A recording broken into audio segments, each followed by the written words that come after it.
Alright, we're back for some more Ace Attorney Trilogy, Justice for All, with my Farewell, My Turnabout. And we are finally getting on to the trial section. So, here we go. Let me adjust my mic real quick. March 22nd, 9:47 a.m., District Court, Defendant Lobby Number 3. Adrian did it? That's what it looks like. Dude, no way. That woman couldn't do anything like that. In court today, there will be a mountain of evidence that will implicate you. A mountain of evidence? I'm certain there's someone out there trying very hard to pin this whole thing on you. Please, Mr. Lawyer, dude, like I said yesterday, I'm refreshing like a spring breeze, alright? I can't let any sort of scandal ruin that. I understand. Well, it's almost time. Mia, we must get a complete acquittal today. I know, but I can't focus on Maya's situation right now. Or Pearl's either. Yeah, it's still weird that she's doing it like this. No matter what, I have to focus on winning this case by the end of the day. If you're going to take over her body, could you at least cover them up? This is deeply disturbing. Indeed. Well, let's get going. It's him. This is right. Good morning. This is it, Mr. Attorney. The day of the trial. Maya, she's unharmed, right? Well, when I checked on her earlier this morning, she seemed a bit, how shall we say, tired? Don't worry.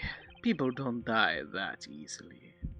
Besides, what you really should be concentrating on is winning today's trial. For my sake as well as yours, you must win today's trial, which is why I sent you a little present this morning. Present? What in the world would she want to give to me? You'll figure it out once the trial starts. And even if you don't like my gift, I expect you to graciously accept it and win the day's contest, if you please. Wait. The kidnapper sent me a present? Mr. Lawyer, dude, who was that? No one. It has nothing to do with you, so forget you heard anything. Dude, did your nose just get longer? Alright, you can cut the shit with the Pinocchio stuff, okay? You're lucky I have to do this for the story, but even though I already know who you are, I would fucking punch you in the nose. March 22nd, 10 a.m., District Court, Courtroom Number 3. Court is now in session for the trial of Matt Ungard. Are the prosecution and defense ready? The defense is ready, Your Honor. And the prosecution? I say, Mr. Wright, what happened to Miss Von Karma? I don't know, Your Honor. Why are you getting mad at me? Your Honor! Please be quiet, bailiff. Court is in session.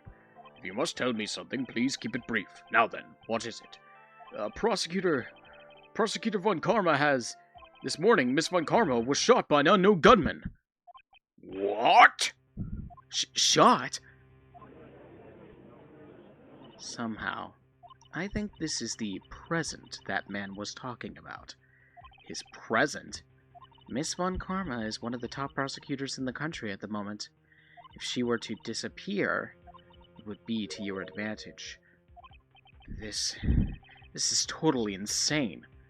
Miss Von Karma, is she alright? I don't have that answer. She's alive and is in stable condition. That's good. Whew. Well, you're... I thought he'd show up. Ah, it's Daddy Edgeworth to the rescue. Your Honor, due to the circumstances, Miss Franziska Von Karma cannot appear in court today. I, Miles Edgeworth, will be taking her place. The prosecution is ready, naturally.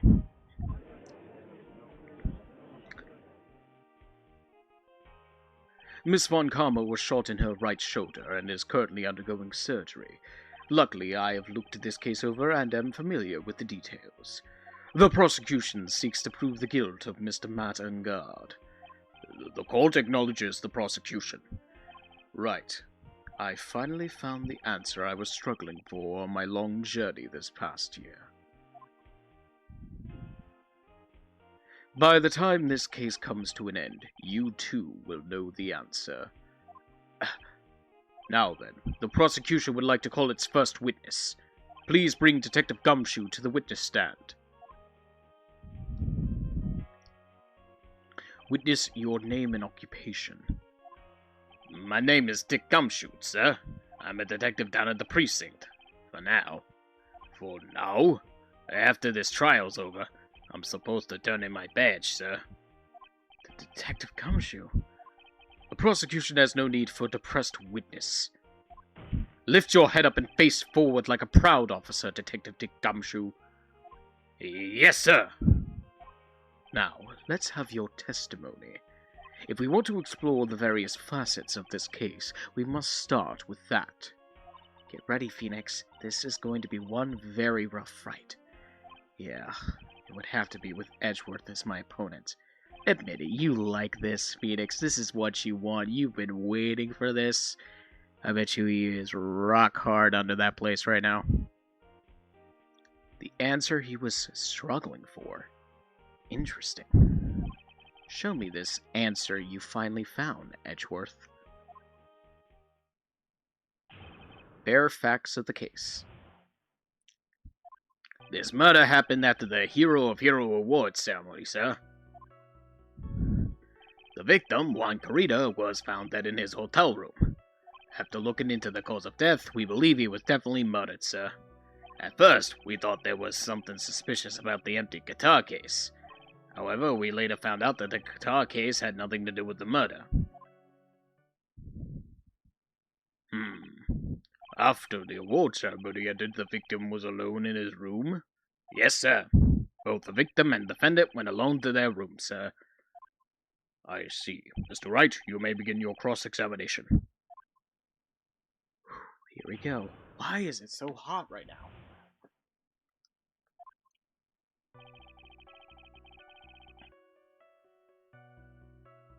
I feel like I should just press everything just to get all the info. Would you please give us a brief timeline on what happened after the ceremony? Okay, pal. The ceremony started at 6 p.m., it ended around 8 p.m., and there was a short break. A special post-ceremony show was supposed to start in the lobby 30 minutes later. And that's when the victim's body was found, correct? Which is to say, the murder occurred during that 30-minute break period. Please continue with your testimony, Detective.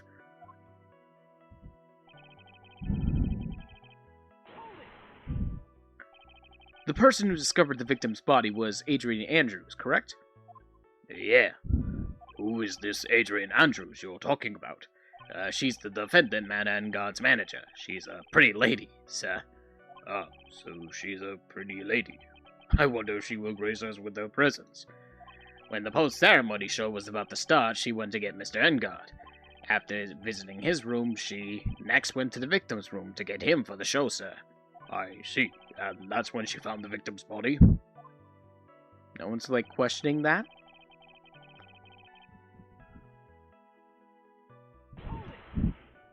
The cause of death, wasn't that because Mr. Carita was stabbed in the chest? Only a careless amateur would believe something so brainless as that, pal. Take a good hard look at the crime photo. Now, a real pro's attention will be drawn here to this bandana. Banana? His bandana, sir. That's the thing tightly wrapped around his neck, sir. It's supposed to be a scarf, right? Oh, yes, I see. Or is it like the common rider scarf?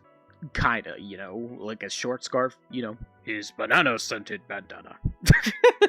Sure, let's go with that. Then what about the knife? It seems to have been stuck in the victim's chest on purpose after his death.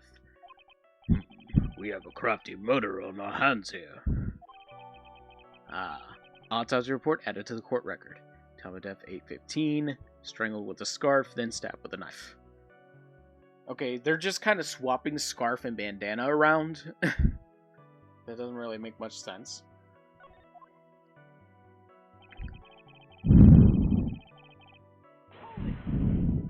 And why did you think that?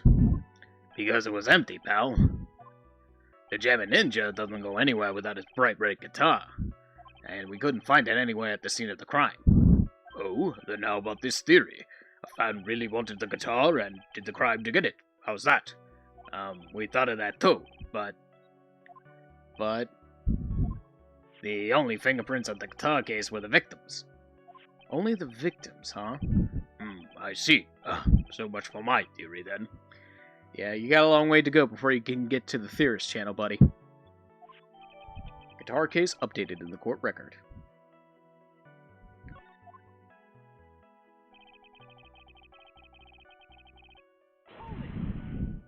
What convinced you it had nothing to do with the case? The guitar wasn't at the Gatewater Hotel that night. Well then, where was it? The bright red guitar was eventually found at the TV studio. The victim, Juan Garita, had apparently only taken the case with him, sir. So you mean he forgot to put the guitar inside the case? Yes, sir. Even when he was on stage for the ceremony, he didn't have his guitar. So that guitar case was empty, even before he got to the hotel? Yeah, that's right. So it's really had nothing to do with the case after all. I believe that is enough. First, the victim was choked to death with his bandana. Then, after the victim was dead, the killer deliberately stabbed him with a knife. Which brings me to my next point. Why then did the police arrest Matt Engard? Because there was reason enough to suspect him. Here it comes. Looks like Edgeworth's back in full swing. Very well, Detective Gumshoe, please testify about this matter. Yes, sir. Why arrest Engard? Matt Engard and Juan Garita were huge rivals with each other. They each thought the other guy was in his way. That's motive enough in my book. As for evidence, there's the German ninja's button.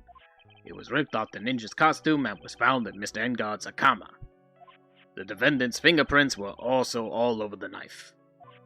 The defendant bought the knife for the crime, which makes this a premeditated murder.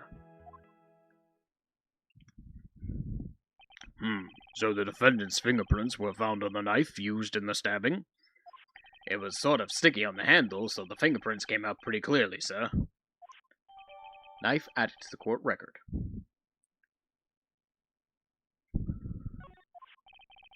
And there's this button.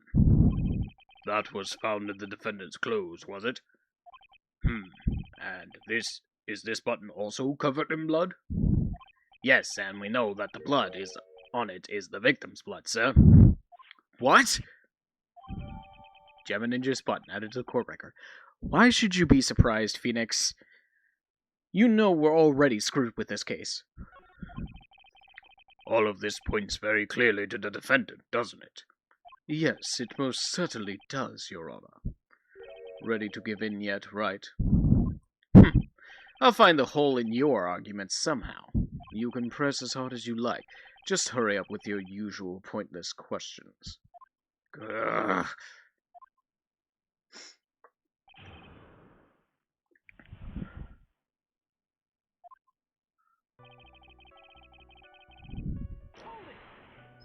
But in terms of popularity, Mr. Engard won, did he not? Yeah, but you know what's ironic, pal? Juan Garita was always one step behind Mr. Engard in everything. This year seemed like he finally caught up, ready for the big final showdown. But Mr. Carito lost the Grand Prix in the end. That is too bad. He must have been pretty downhearted after losing.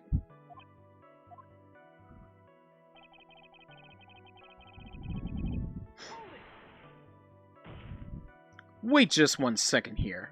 Mr. Engard was beating Mr. Carita in the popularity polls. Well, yeah, I guess, but... Which means that in the defendant's eyes, the victim was not a rival at all. Which means that he had no motive to kill at all. Yes, I quite agree. Well, Detective, it's not, well, I guess if you put it that way, then yeah, the defendant would have had no motive. There he goes. Detective, I'm beginning to see why you were fired. No, not you too, Mr. Edgeworth, sir. That's... I look forward to your pension negotiations. No! Now, Detective, let's continue with the testimony. No, not my poor pension, though. This guy, how is he able to survive with how little money he's making? Detective, if you value your money, I suggest you proceed. Yes, sir. We can talk about my pension later, sir. What about what I was saying? Hello? Anyone?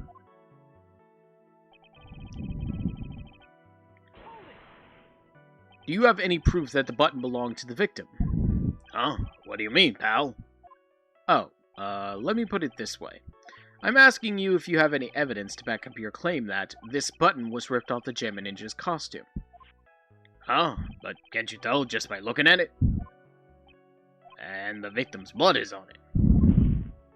Anyone could have smeared that blood on there afterwards. Mr. Edgeworth, help me, sir. Alright, I knew it had to be this piece of evidence. Now to reel this one in. Thread. Huh? The button was attached to the costume by thread, obviously. And that thread snapped when the button was torn off. If you match up the ends of the thread on the costume with the thread on the button, it's a perfect match. Yeah, that's it. The perfect match, pal. Ugh. That's Edgeworth for you. Never misses a beat.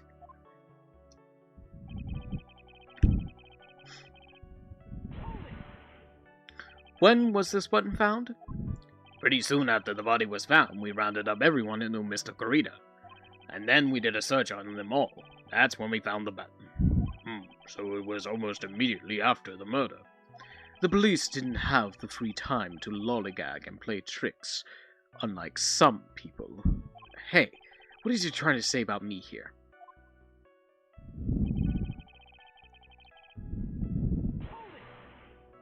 How were the fingerprints arranged on the knife? Huh? What do you mean, pal? By examining the fingerprints, you could determine how the defendant held the knife. For example, did he hold it normally or overhand? Oh, is that what you meant? Well, we didn't actually think of that. I can't believe the bumbling of this department. Hopeless. Were you paying attention to the testimony right? The defendant's fingerprints were all over the knife. There is no way to determine how the knife was held at the moment of the murder. So, is the defendant the owner of this knife then?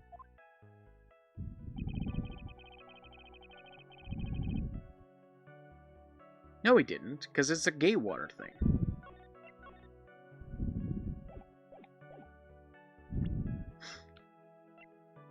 Yeah, it's literally a Gatewater knife. Wait a second. What? So the basis of your argument that this was a premeditated murder is simply that my client bought a knife beforehand?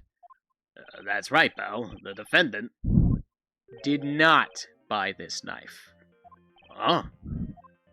Take a good look at the handle of this knife, and you'll see what I'm talking about. Huh? It has a Gatewater seal set into the handle. Gatewater? I think I've heard that name somewhere before. That's the name of the hotel. The Gatewater Hotel. Uh-oh. The murder knife was actually property of the hotel, which means this murder was not premeditated. And I was going to say, so what? So it's not premeditated. It's still murder.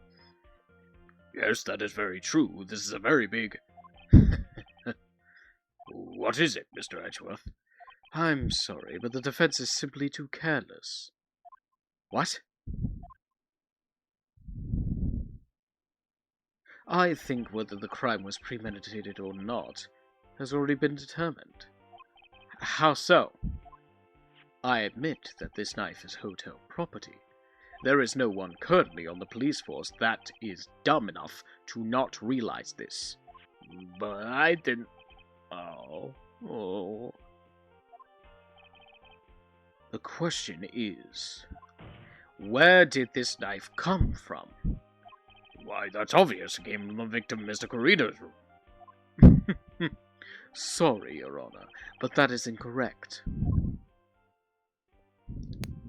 The victim ate a last meal before he was murdered. With that being the case, I would like to draw the court's attention to what is on top of the table. There is a knife and a fork on the table. Then, where in the world did this knife come from? If it pleases the court, I would like for us to recall the room of the defendant, Mr. Matt Ungard. Especially what was on top of his table. There is something missing. Perhaps it is a single knife. We investigated the leftover dishes for fingerprints, and while we were investigating, we came to the conclusion that Mr. Matt Ungard's knife was missing. Ugh. Mr. Ungard had gone to the victim's room with the knife he had used during dinner. Why would he carry a knife on a visit? To kill, of course. And with that, I believe the prosecution has proven this was a premeditated murder. Amazing, Mr. Edgeworth. Absolutely brilliant. A brilliantly clear deduction. Seems like Edgeworth had this plan from the very beginning. This must be one of those traps, and I just walked headlong into it. A murder weapon with fingerprints and a button from the victim's costume. There is quite a sizable amount of evidence here.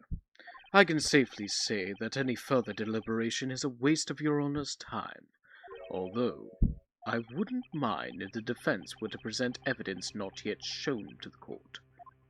Evidence not yet shown?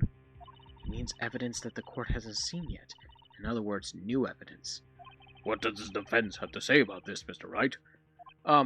Well, Phoenix. The judge is favoring the prosecution right now. If we answer with something wrong here, that gavel of his will be ringing out the sound of our defeat. Mr. Wright, do you have something important and necessary to present to this court?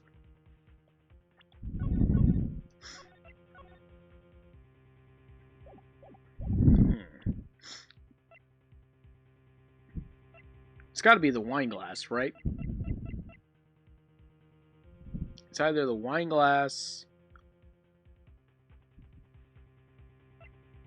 No, it has to be the wine glass. There's one piece of evidence that catches my attention. Something that this court has yet to see. Mr. Wright, I will say this one more time. I do not feel this trial needs to continue at all. However, I am giving you one chance, and only one. What the judge is saying, right, is don't try pulling one of your usual bluffs here. If I mess this up, it's curtains for all of us. You may now present one and only one piece of evidence. Now then, what is this important evidence that you must show to the court? Here we go. This is a wine glass, is it not? Please look at the photo of the crime scene one more time. The scene is a mess because of the victim's struggle against his assailant. The vase was broken, his makeup all over the floor.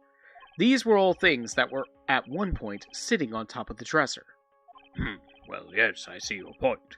However, this glass that is sitting on top of the dresser is mysteriously untouched. The only thing that had not fallen over along with everything else is this wine glass. This piece of evidence is more than strange enough to warrant further consideration. Well, what do you all have to say? Well, yes, it is a little peculiar. Yes, isn't it? I thought it was. You can stop looking at me with those puppy dog eyes of yours now. They don't work on me. You know what kind of pervert I am. Mr. Edgeworth? What is it, Your Honor? Your opinion? You don't need my opinion, because there is no special meaning to that glass. What? It's safe to say that the glass was set there after the crime took place, by the person who discovered the body, Adrian Andrews, for example. She could have easily been so shocked that she set the glass down without thinking. That does sound very plausible, Mr. Wright. Could Miss Andrews really have set the glass down without thinking?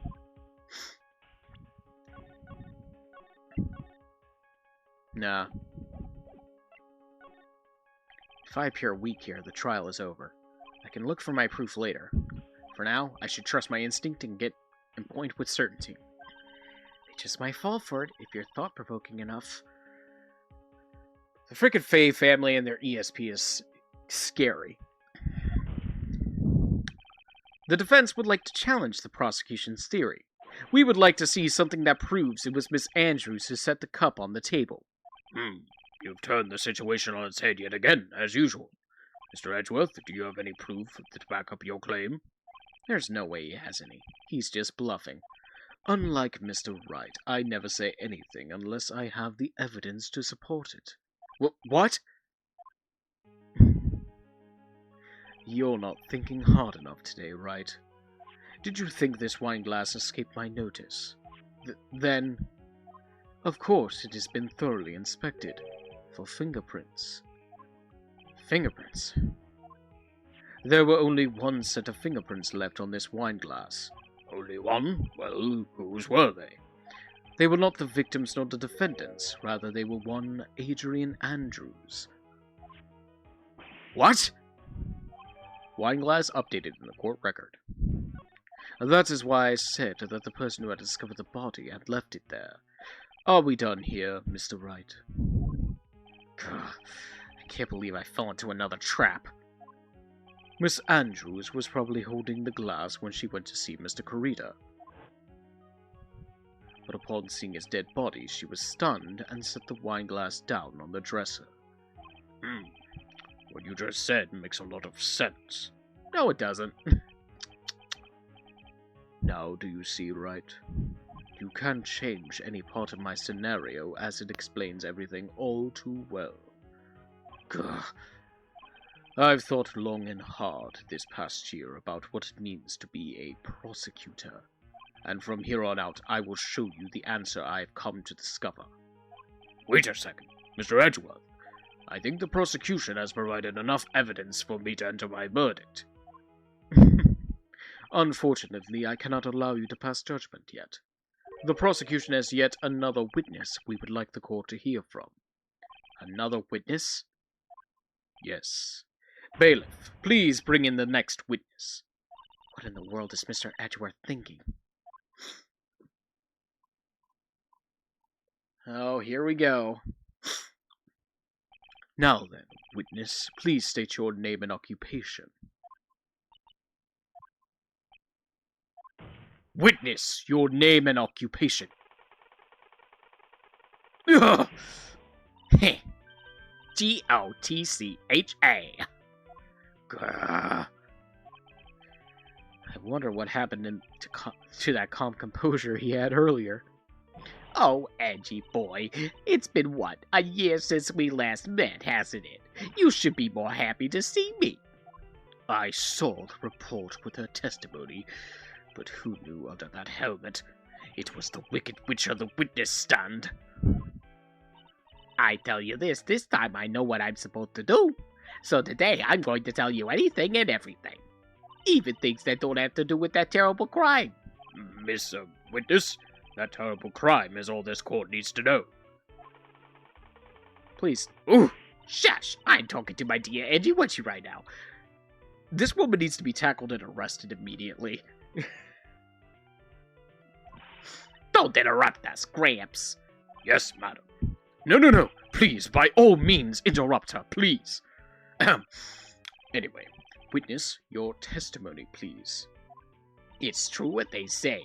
The youth are hot-headed nowadays. Not that I mind at all, Itchy. Good freaking God. Now then, what should I start with? The witness was on the security detail at the hotel on the night of the murder. Is this correct, Miss Oldbag? It was a great job being able to see my dearie Juan. It was almost too much for my little heart to handle. You mean you were a fan of the victim? Look, everyone is crazy over that end god, saying he's cute in a fresh way or something. But not me. I wouldn't say anything so silly. After all, I have no interest in a little child like him. They were the same age. And both 21, so you were just... Why do people in this game have to be creepy? I'm only interested in a real man, Juan Corrida. But those two were the same age. Anyway, as I was saying, I was pacing in front of his room that night. Very well. Please tell the court what you witnessed the night of the murder. Leave it to me, Edgy Boo. Here we go. What you witnessed. Anyway, after the ceremony, I went to pace around in the hallway in front of his room. There was something I was interested in finding out, you know. Well, since I was on the job, I made sure to keep a good eye out the whole time. That's when someone showed up. It was a man coming out of poor Juan's room. It was Engard, Matt Engard. He was trying to sneak his way out of Juan's room.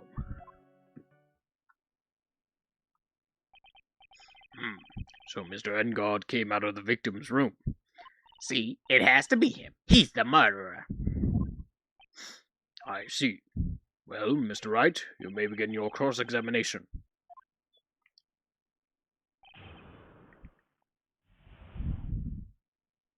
Whew.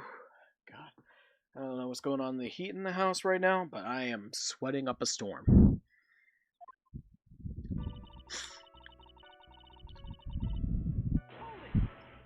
Miss Obag, what was your post on that night? The lobby. I was supposed to help set up the stage for that trifling show. But I refused to help, I'll have you know. It was for that lead-headed samurai show. I even took out a few of the nails. She actually wanted to murder him. Dear God. Why is this woman not in jail? Maybe it was a good thing the show didn't go on. Besides, that manager with the glasses seemed to be working hard at it without me. So I thought I'd take a break and spread my wings a little. And that's when you went to hang around the victim's door?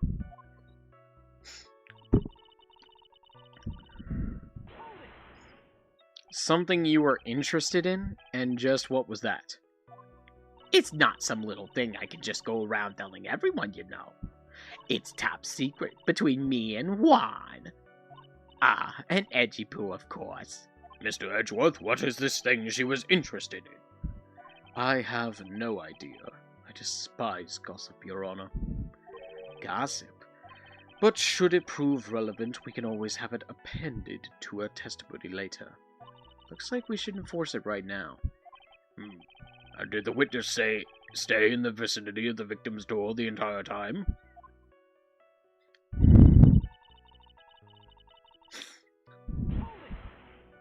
Oh, then would you tell us the number of the people who went in and out of Mr. Corrida's room?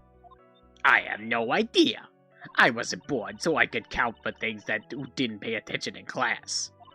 That's why ever since I turned 20, I kept keeping track of how old I really am. Yes, well, that would explain why your age was not included in the report. Does her profile not show her age? They literally don't know her age, dear God. In any case, the witness then saw someone, correct?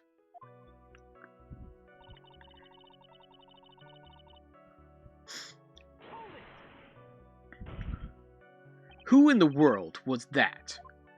I'm not allowed to say. This sort of information has to be carefully guarded for the masses, Sonny. The man that came out of Juan's room. He was... Yes, he was. I'm too scared. I can't say his name out loud. Oh, what I wouldn't give to have Francesca's whip right now. Well, I guess I could tell you, since he was such a bad boy anyway.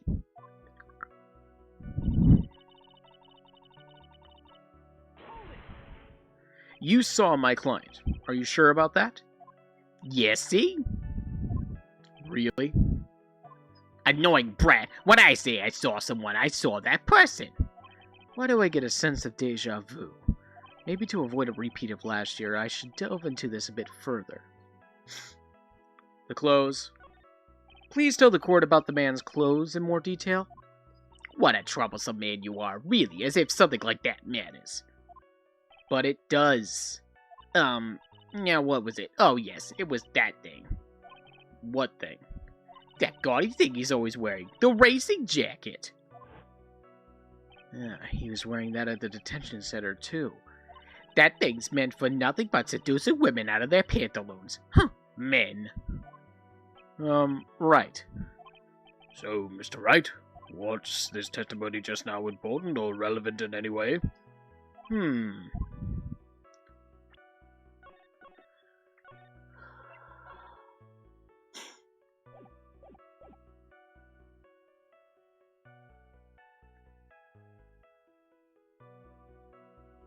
Actually, yes.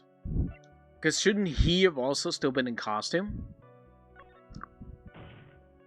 Of course it was important, Your Honor.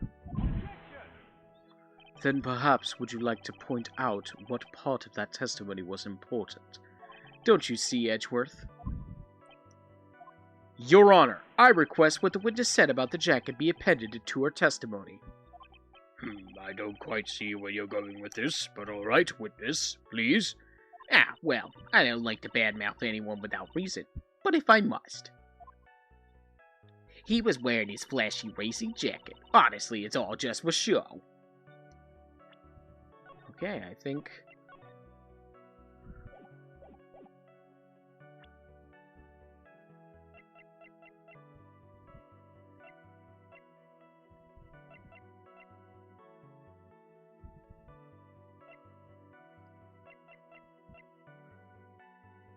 Yeah, because he was still in costume, right? Okay, where's the thing that would help me prove that, though? Oh, I guess it's just a button. Miss Oldbag. What? Don't say my name for no reason. Do you know what this is? It's button number 2 on the Chairman Ninja's costume. Now I know she's an obsessed fan. She identified it in a single glance. Give it here, give it here. If you don't give it to me, I'll punish you with this.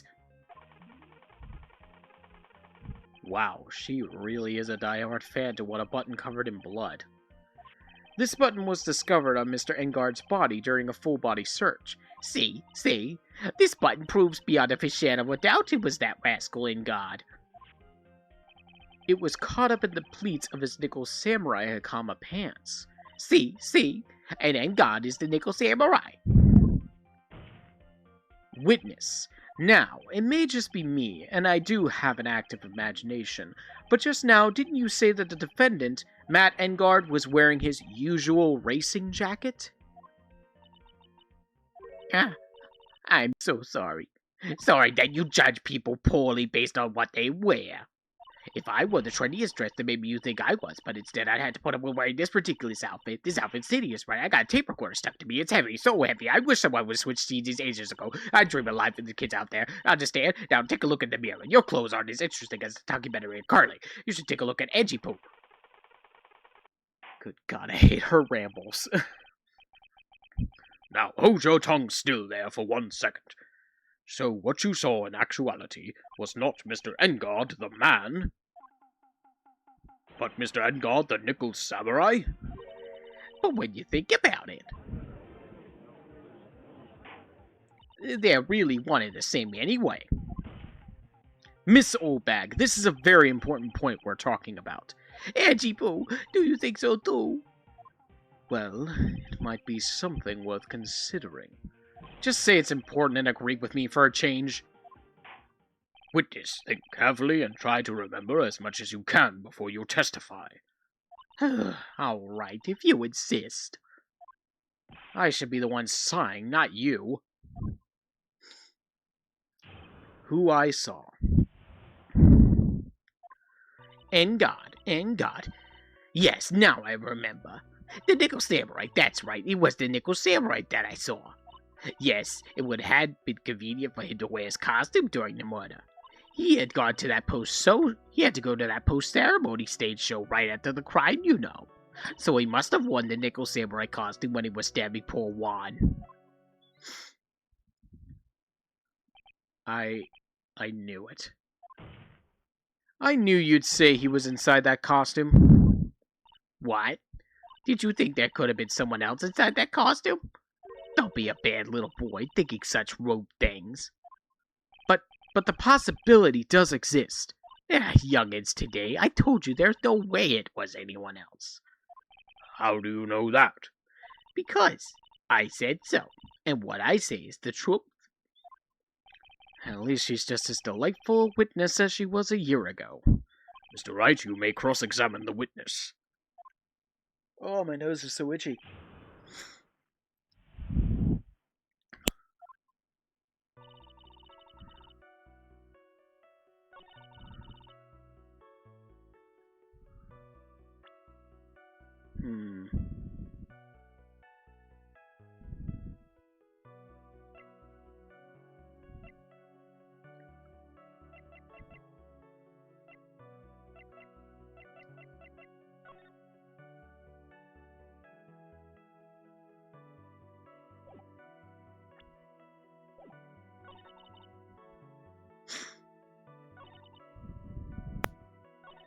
Hmm.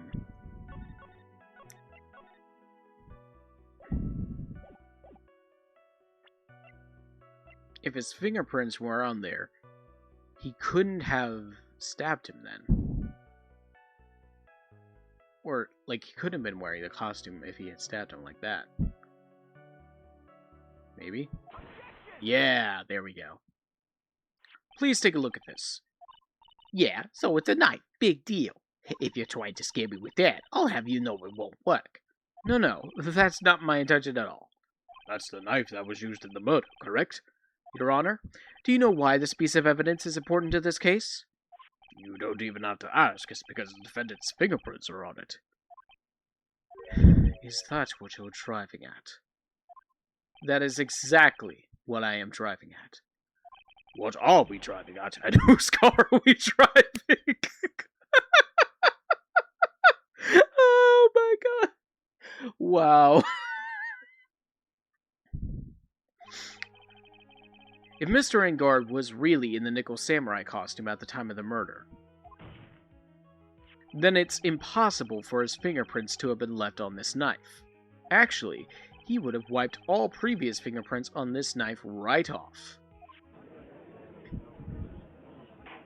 Oh, that's right. The Nickel Samurai wears gloves, doesn't he?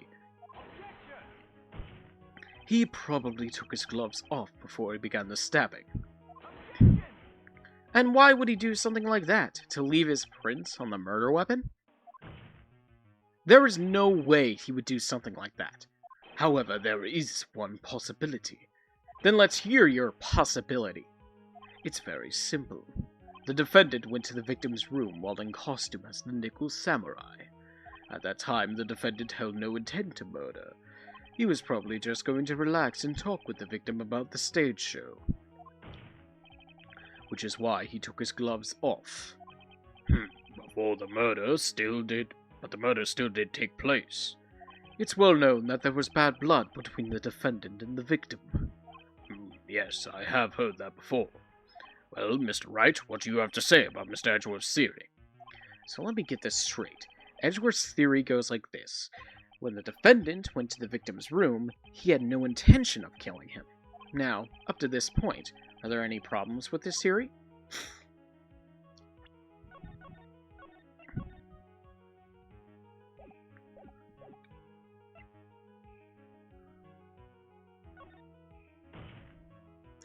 This theory contradicts something in an earlier testimony. What are you blabbering about? Now, for argument's sake, let's suppose Mr. Engard was the killer. If that's the case, I think it's impossible for the killer to have gone to the victim's room without intent. Because it's literally the knife came from him. This knife, this was used by Mr. Engard at dinner. Yes, we did establish that.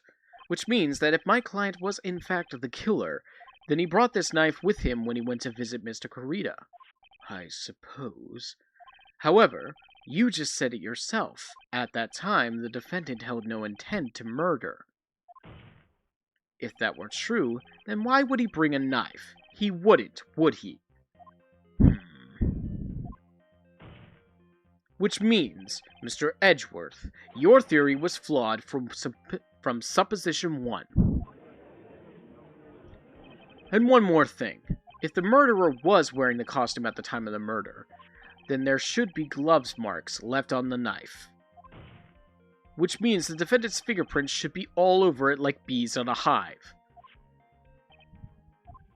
And that brings me to my final point.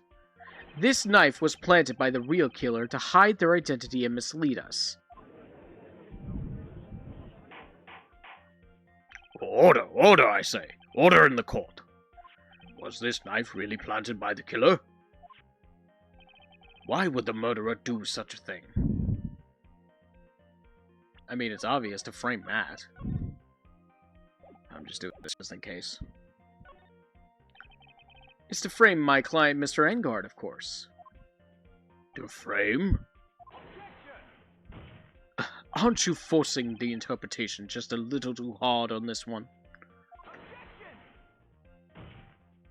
But we just established that the witness saw the nickel samurai in costume, and if that were true, then there shouldn't be a single fingerprint on this knife.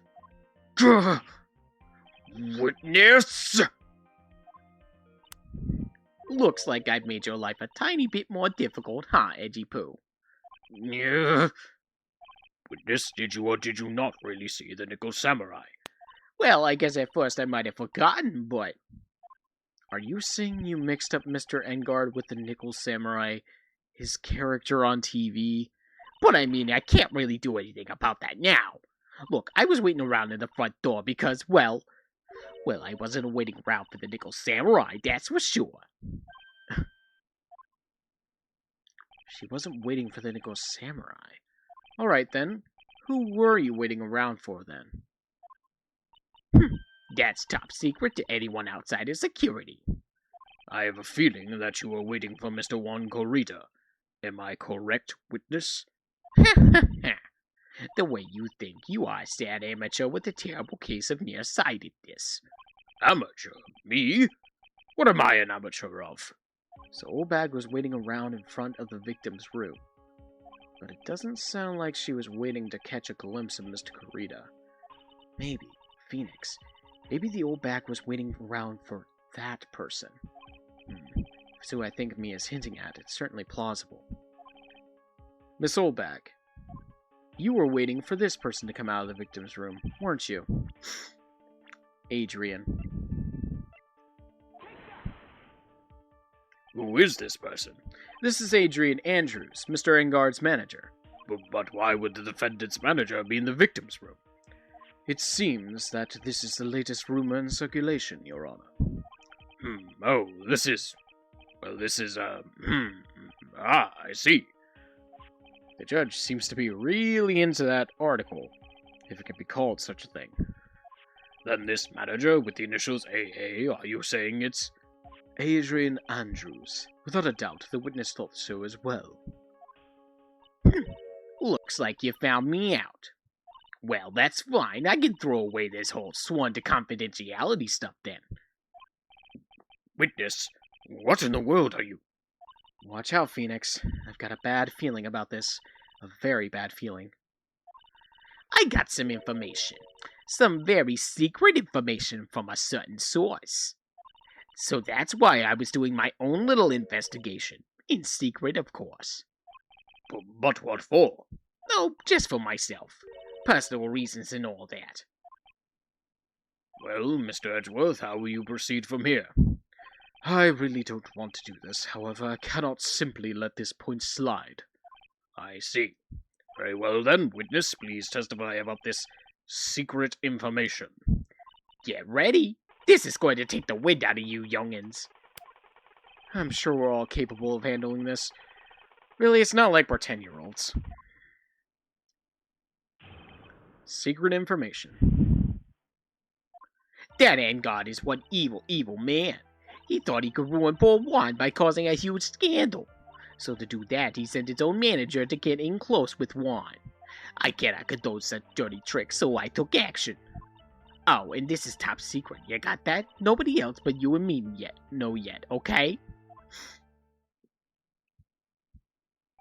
The defendant sent his manager? What a distasteful topic for this court. What? Nobody's above gossip.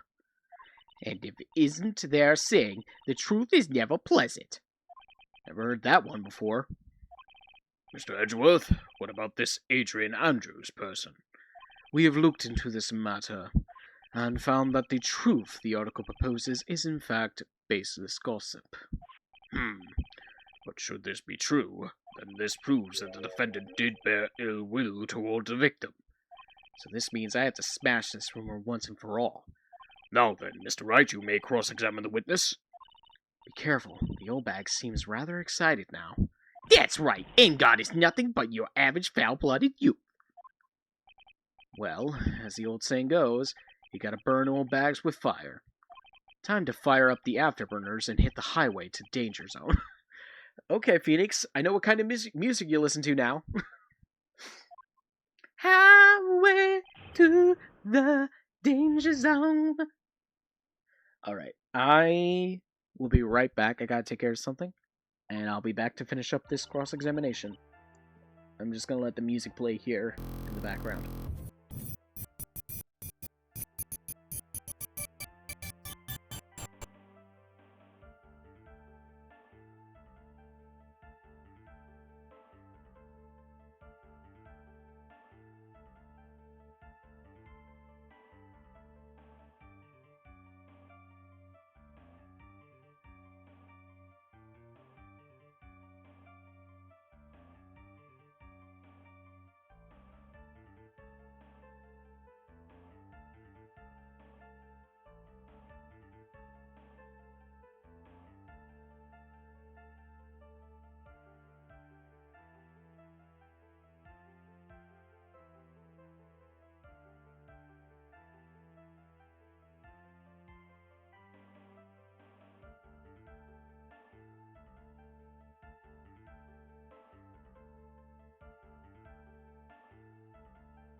Okay, back.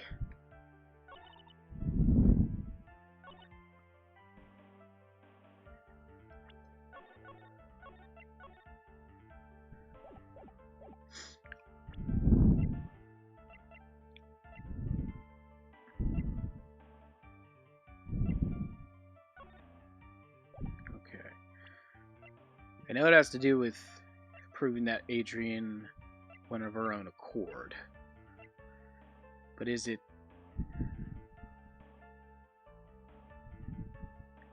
the suicide report or the attempted suicide report? I'll just try one, see what happens. Nope.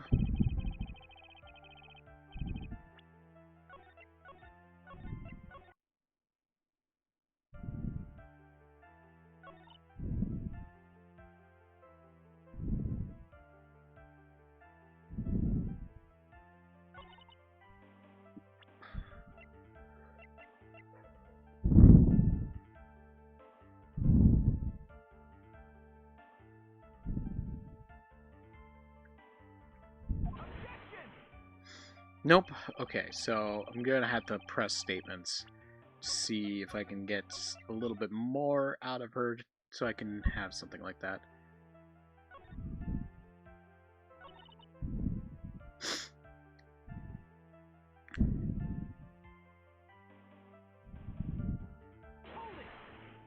A scandal? What do you mean by that? You're a dim-witted one, aren't you? I can't believe you don't know what a scandal is.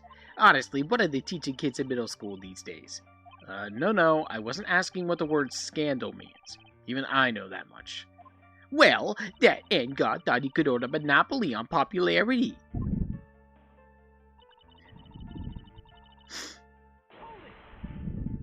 You don't have any proof that Mr. Engar did any such thing. You must be suffering from shock, the shock of hearing the truth. And now, since you're in so much shock, you can't do anything right. You're right, I can't do anything. But boy, do I wish I could do something about you. Alright then, Sonny, show me what you got. Can you show me proof that Engard didn't bear any ill will towards Juan? Ooh, I think I got it. I'm not going to let you push me around that easily. Here, there's many a man who said those exact words and paid dearly for them. Well, maybe you should brace yourself this time. Here is my proof that Mr. Engar did not hold any ill will toward the victim.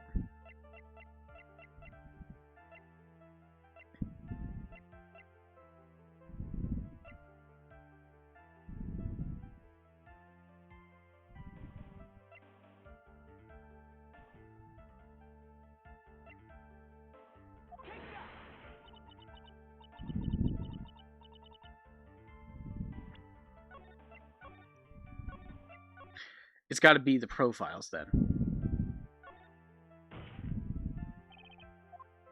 I keep forgetting about the profiles.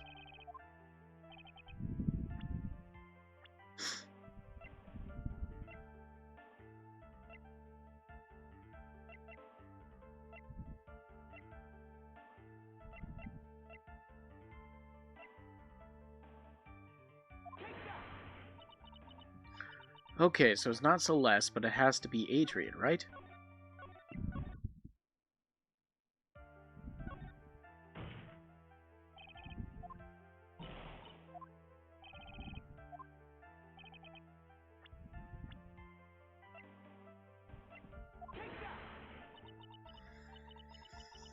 Oh.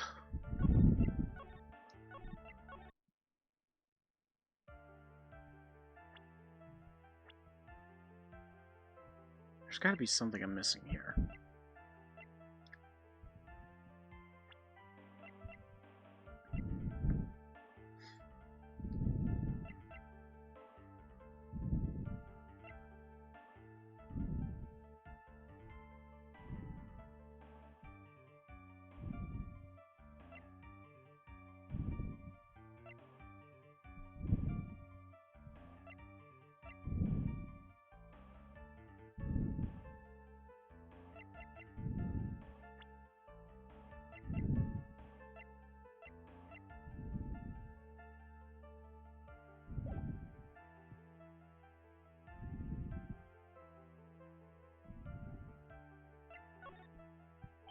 I don't have anything to offer.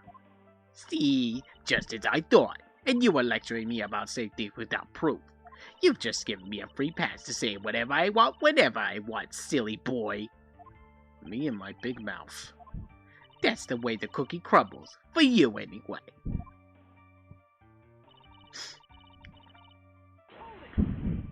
So what did you mean by I took action? Like I already told you, I was lying in wait close to the crime scene. Once that slimy woman came out of Juan's room, I was going to capture her and teach her a good lesson. Something you youngins need. You were going to teach her a good lesson? I was going to make her eat the damaging beams of my ray gun. Like this. No, stop! Well, it was too bad that woman didn't come through the door that night.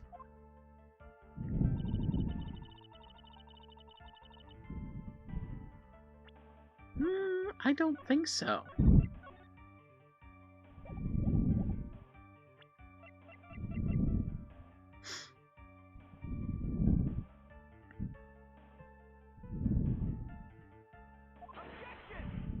No.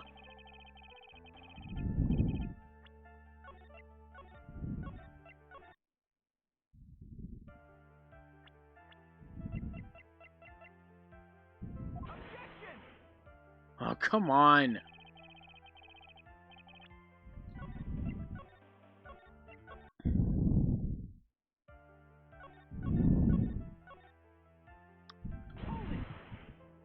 You can't say something like that without proof. That's just slander.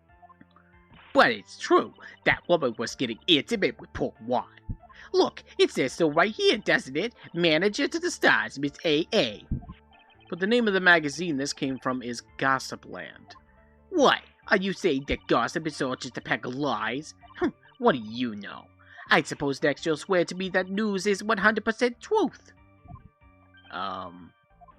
Honestly, Sonny, you can't discriminate between the news and gossip. Yes, discrimination is bad, Mr. Wright. See, there you have it. There you have it. Proof of the statement saying this. Top tier statement. Discriminate? When did I do anything like that? Anyway, and God will never get me to say touche.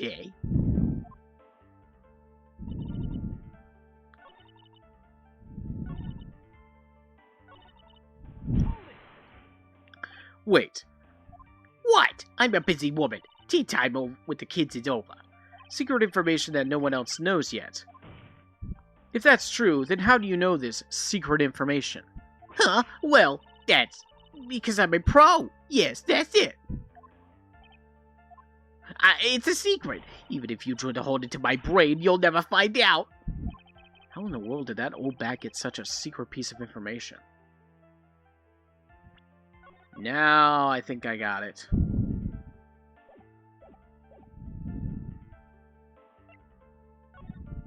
So no one else is supposed to know this secret information, correct? If that's true, then why do you know it, Miss Holbag?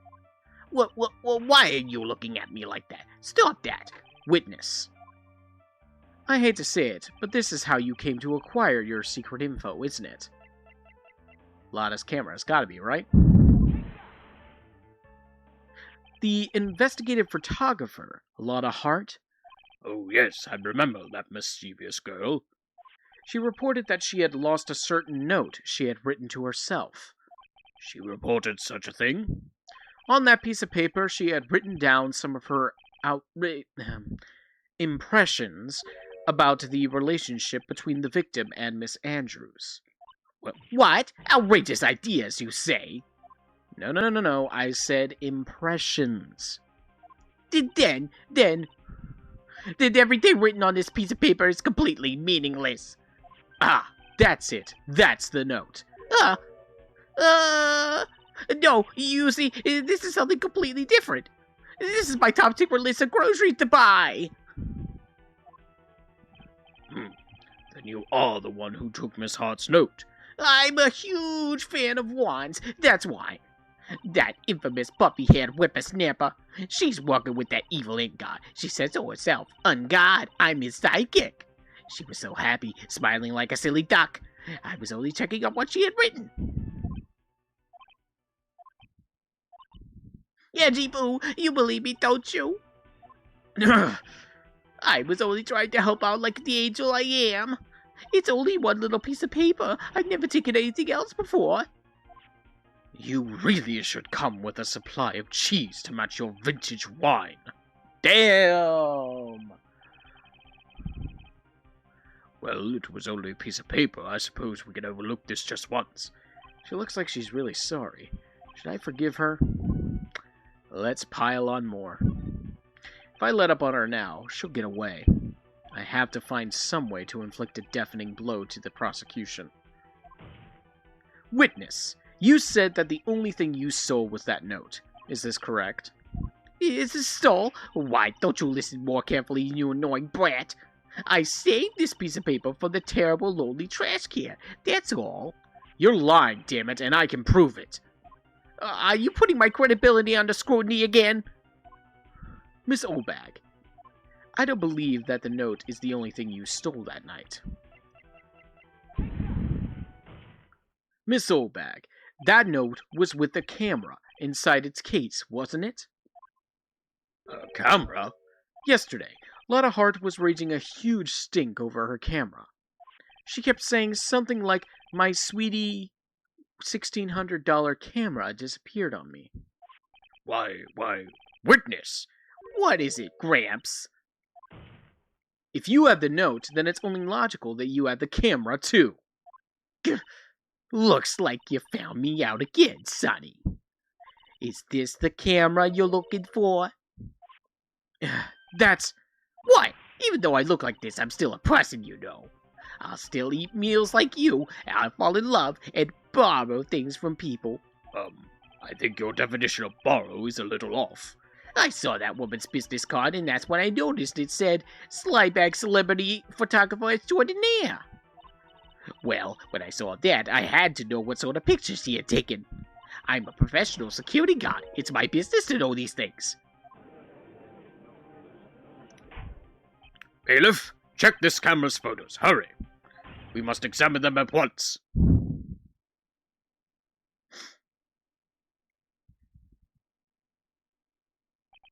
Well, Mr. Edgeworth, what do we have? There is only one photo that seems to be relevant to this case. Please present it to the court. This is the Nickel Samurai. See, I told you, that's the guy I saw. This proves that the witness was not lying earlier about this matter. Lotta's photo added to the court record. What does all this mean, Mr. Edgeworth?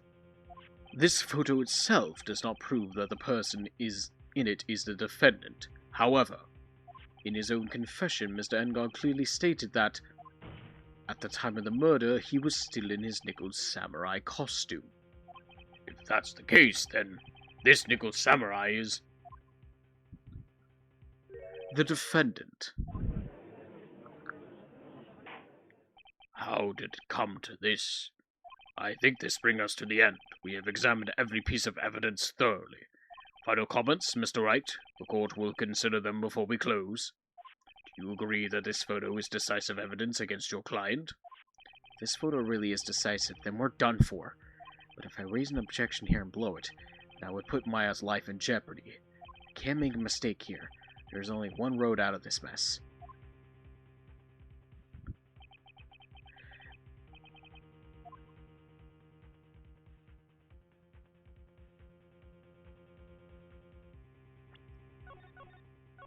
There has to be, right?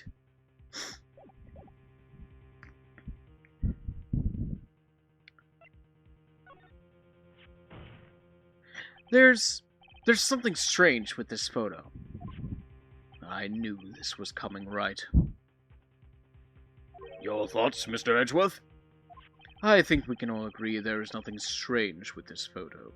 There is no way for the defense to debunk this photo, even with a bunker buster. Debunk with a bunker buster? Is that what you're planning to do, Mr. Wright? Anyway, please look at the photo one more time. If you really believe you can honestly find something wrong with this photo, then you should only need one chance, correct? Well, I have to find something wrong with this photo. I can't let this chance go by. Where in the heck did she take this photo from anyway? It's all out of focus. Why can't she take a good shot, especially when it counts? Now then, let's hear your objection. What about this photo is strange?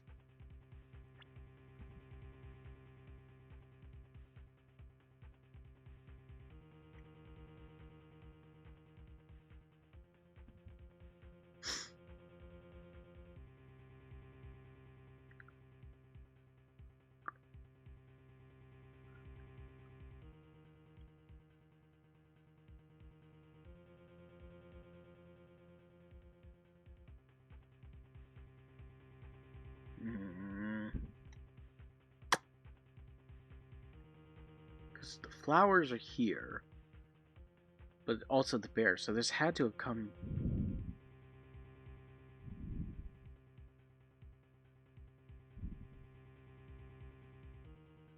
It had to have come from Juan. Because it was Juan's room, right?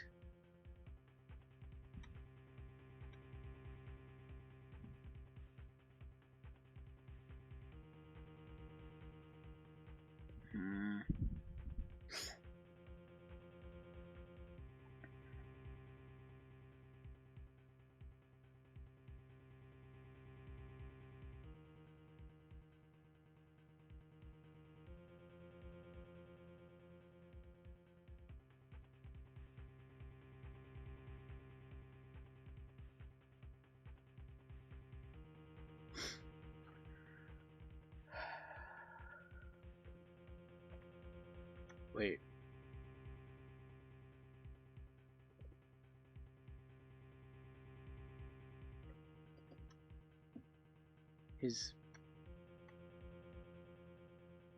Hold on.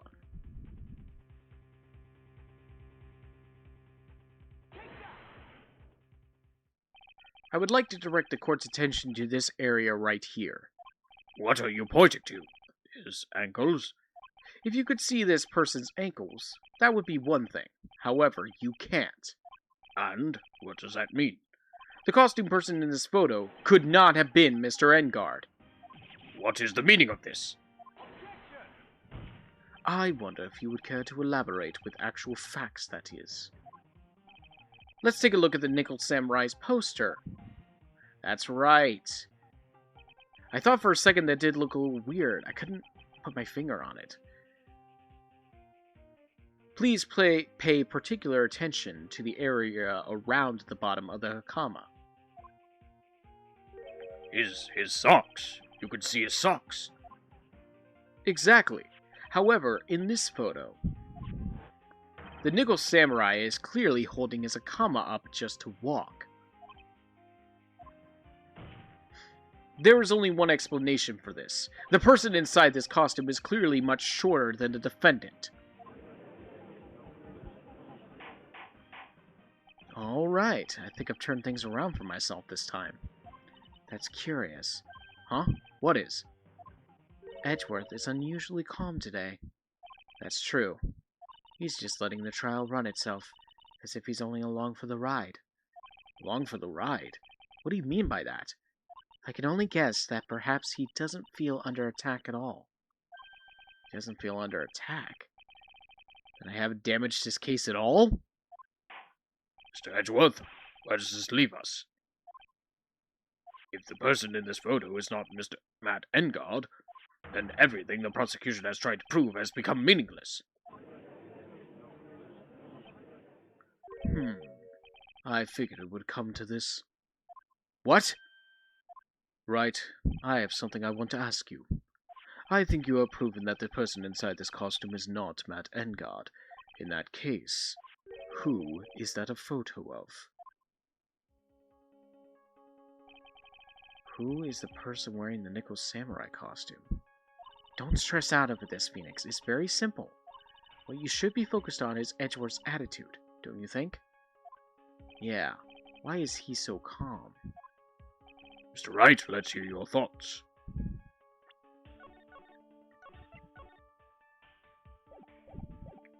Who is the person in this photograph? Too bad they don't have a thing of showing height.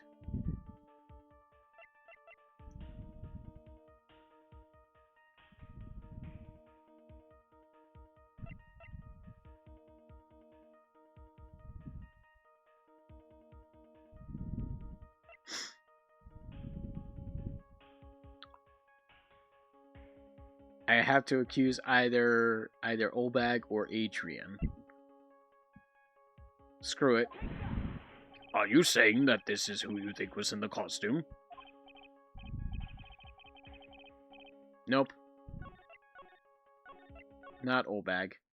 I mean, I know who it really is, but I don't have their profile yet to present it. So I kind of had to just roll with it. Adrian Andrews? If you want to know who that nickel samurai is, it is none other than this woman. And why would you say it must be Miss Andrews? What in the world points you to her? For starters, she's short. Wow, man, that's just mean. And she could freely move in and out of Mr. Engard's room. Finally, she had dinner with Mr. Engard that night. And how does that all add up? It means that it makes it very easy for her to get a certain item. A certain knife with Mr. Engard's fingerprints all over it. The knife was used as the murder weapon. Why don't you just say what it is you want, right? I have to do this now. This is my last chance to turn things around.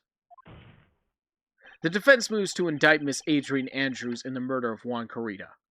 It was Miss Andrews who tried to frame the defendant for the crime. Order, order, order! Looks like this trial is in a most unexpected development. Mr. Edgeworth? Yes, Your Honor. This court is issuing a subpoena for Miss Adrian Andrews. A verdict cannot be passed without first hearing her testimony. All right, this is it. This is kind of bad for us. Huh? What do you mean? If Adrian Andrews is summoned to court as a witness, it means that the trial will go on for another day. One more day? Ugh. If I don't get a verdict today, then Maya... Now then, we shall set Miss Andrews' testimony for tomorrow. What am I supposed to do? The judge is about to adjourn the court. Now then. Please, Your Honor, continue the trial. You must pass a verdict today. I can't do that. We cannot hear Miss Andrews' testimony if she's not... I abhor wasting such valuable time. Edgeworth. Your Honor, I request that you please continue with today's trial. But we cannot continue due to the unexpected development. Unexpected development? I think you underestimate me, Your Honor. And what do you mean by that? That Mr. Phoenix Wright would slave his way to subpoenaing Miss Andrews is all happening according to plan, even if Wright was a bit slow to catch on. What?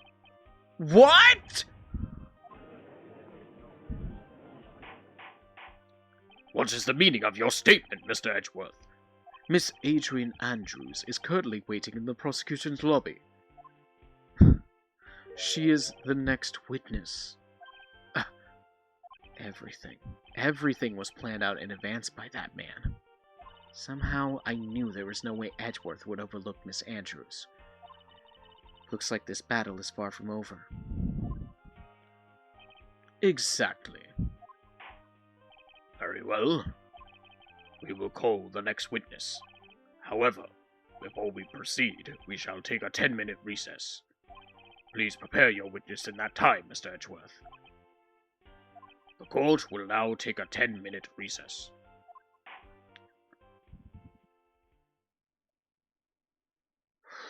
God, I don't know if I want to continue to the next part of the trial, because, damn, they really made this last episode so long. I forgot how long it was.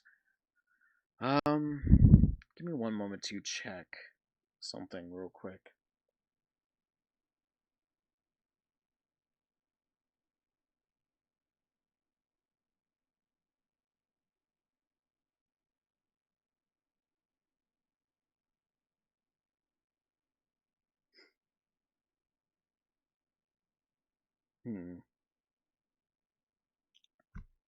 I suppose I will press on, only for the sake of hopefully this won't be too long. March 22nd, 2:14 p.m. District Court, Defendant Lobby Number 3. Dude, I can't believe that Adrian... No way! Not cool and collected Adrian Andrews! She is your manager. It would have been very easy for her to pull this off. The only person who had easy access to the knife you used at dinner was, well, her. So after the ceremony, during the break, huh? I was sleeping like a log the entire time. See? She could have also easily planted that blood cover button in your Akama. Because she was the one that came to wake me up? Then, dude, you're saying it really was her? Yes, she is the real killer. She was the one who murdered Juan Carita. But why? I thought she was buds with Juan. She has her own agenda. Her own agenda? What are you talking about? I'm sure you'll see by this time this trial's over. I'll be alright. It'll be alright. I'll get you acquitted by the end of the day. Get me a verdict that's refreshing like a spring breeze. Okay, Mr. Lawyer Dude? Phoenix. You think her motive is related to Celeste Impact's missing suicide note, right? Yes. Miss Andrews depended on Miss Impact's as her strength and reason to live. But then Miss Impact suddenly killed herself. Sounds like she left a suicide note, and the person thought to have hidden it is Juan Carita, the victim of this murder. And that's why I think that Miss Andrews got too close to Mr. Carita, all to get the suicide note back. That sounds plausible, but one thing bothers me. What? Who was it that first told us about their relationship? Better stated, Miss Andrews' dependency issues with regards to Miss Impact's. It was Edgeworth. Looks like he's still the one in command of this ship. Don't let your guard down yet. Ooh. March 22nd, 2:25 p.m. District Court, Courtroom number 3. Court will now reconvene. Now then, Mr. Edgeworth, if you please. The prosecution calls the witness subpoena by this court. Miss Adrian Andrews, the person who discovered the crime in Mr. Juan Carita's room. What is your occupation? I am the manager of the defendant in this case, Mr. Mattengard. I see. Now then. Before we begin, Your Honor, I have one request. Yes, sure. What is it? I'm sure everyone in this room is wondering the same thing, and would love to find out more about my relationship with the victim. After all, it was the topic of a certain weekly magazine recently. Oh, no, I have no idea what you mean. I've never even heard of Gossipland. If the judge was ever a prosecution witness, he'd do all my work for me. Anyway, I was wondering if you could please tell us about your relation to the victim. Yes, I was seeing Mr. Carita.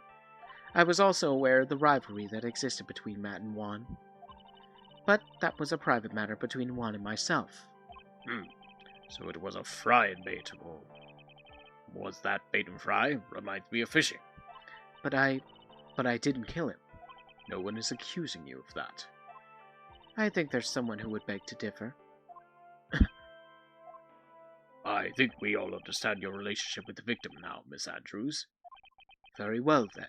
Witness, please testify to the court about what happened when you discovered the murder that had taken place. When I found the body. It was time for the show to start, so I went to get Matt from his room. After that, I went to Juan's room, and there was his dead body. I was in shock.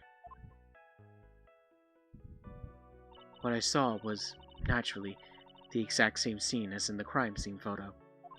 I felt as though I was about to faint, so I poured myself a glass of juice. You poured yourself a glass of juice? Yes. Sadly, I didn't remember not to touch things at the scene of the crime, and I disturbed the crime scene by moving this one thing. And that is when the fingerprints on the wine glass were made, Your Honor. I see. Well, Mr. Wright, you may cross-examine a witness. Phoenix. She is one cool and collected customer, and she has the brains to match. Yes, I know. In order to catch a person like her, you have to avoid head-on confrontations.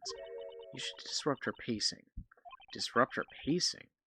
She's the type of woman who is easily thrown off by things inconsistent with her thinking, so you have to attack when she least expects it. The instant you let up on your offense is the instant this trial is over. Understand? Oh boy.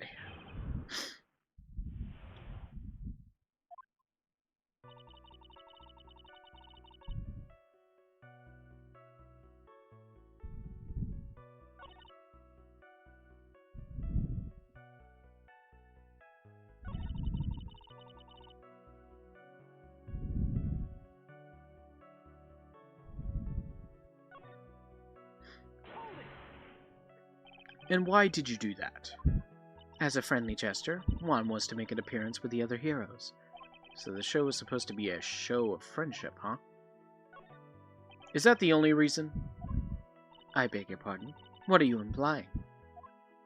You had a certain goal in mind when you started to get close to him, correct? So perhaps you had a more personal matter to discuss with the victim.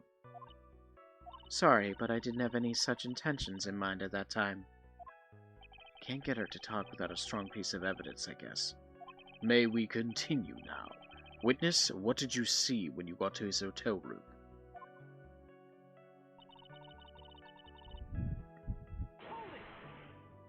You were in shock? What? Was I not supposed to be? Miss Andrews is a very calculating person. And despite how close they were, I doubt she had romantic feelings for Mr. Krita. Anyone randomly stumbling upon a dead body would be in shock. And you can't seriously expect that a young beauty like her would not be shocked. Somehow, I don't think beauty has anything to do with being shocked or not. I see.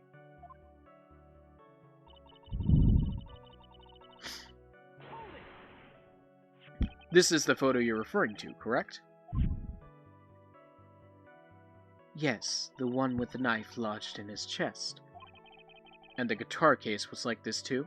Yes, it was open and empty, of course. And then, what did you do next, witness?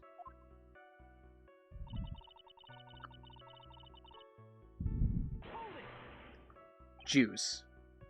Yes, there was a bottle of tomato juice on the table, so I helped myself. But you didn't drink any of it, did you? Huh? There were no lip marks left on the wine glass to suggest that anyone drank from it. I wasn't feeling terribly great, so I set the glass down, without drinking it. Miss Andrews, I would like to confirm with you one more time. When you discovered the dead body of Juan Krita, you were in great shock, and that's when you poured yourself the glass of juice, correct? And what of it? My mind really was a complete blank at the time. Your mind was a complete blank? I didn't think that was possible for you. Aren't you rude today? I was so dazed that I made one careless mistake. That one thing. What one thing? Never mind. It's no big deal. What was she starting to say just now? Miss Andrews, I'm convinced that you, as you said, you made a mistake at that scene of the crime. What I really want to know is what this mistake was. Actually, so would I. I'm sorry. It's kind of embarrassing. When I set the glass down on the dresser, I accidentally knocked the flower vase over. Flower vase? Are you talking about the one on the floor in the crime photo? This mess of glass shards? It was originally on top of the dresser, but when I bumped into it with my elbow, it fell onto the guitar case. Well, why did you withhold such an important piece of information? I'm sorry. I thought that since the crime scene was already in disarray, that people would simply assume the vase was just another part of the mess. Looks like yet another fact has come to light here. Please add this and anything else you have to reveal to your testimony. I'm sorry, but I have nothing more to add. I didn't touch anything else. I was the one who knocked the flower vase over, where it fell onto the guitar case. I think I have something. Gotta check the court record again.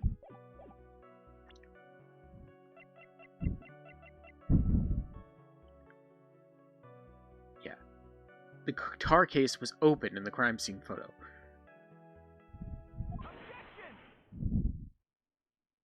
You testified that you knocked the flower vase over. Is this correct? Yes. And are you sure it fell onto the guitar case? Is there some problem with what I said? It's not some problem. It's a major problem. It's true that the top of the guitar case was wet with water. However, that's exactly what is so strange.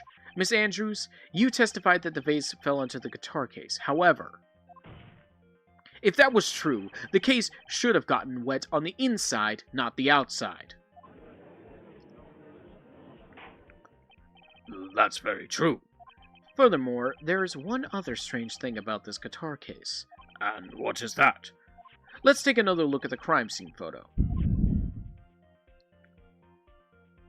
The remains of the vase are scattered on the floor.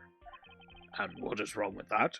If the guitar case was open when the vase fell, the glass shards should be inside, not outside the case.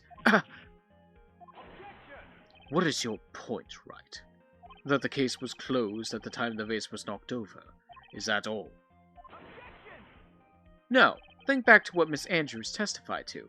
She said that other than the vase, she didn't touch anything else.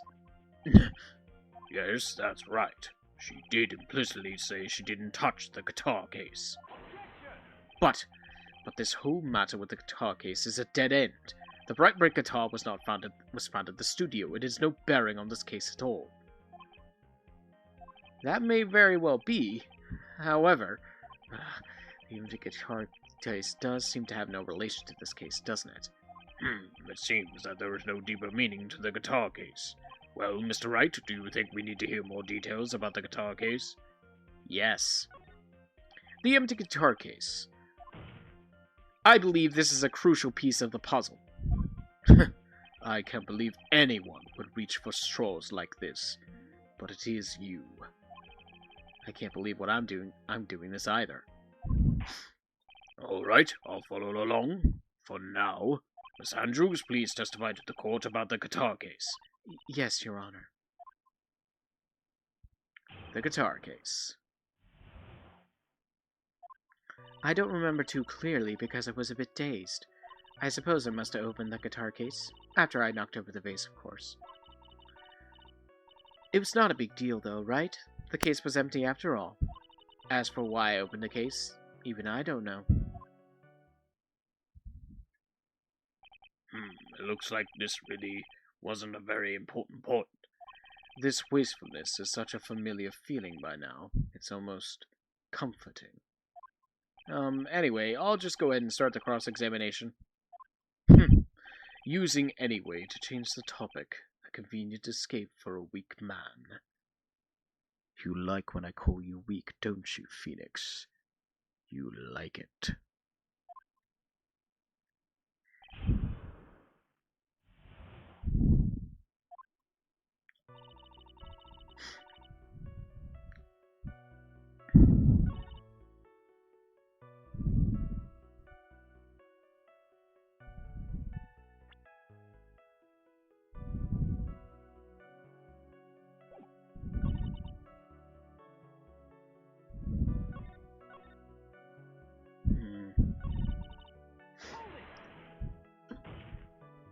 So, you opened the guitar case then? Yes, well, maybe. Why did you open the guitar case? Huh?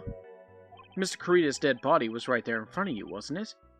I would think that the first thing you would do is call for help, not open a guitar case. As the witness has said multiple times when she found the dead body. She was dazed. Maybe I was curious to know if the bright red guitar was alright or not. I thought maybe the criminal took it. Why would she care about the bright red guitar? But getting back on topic.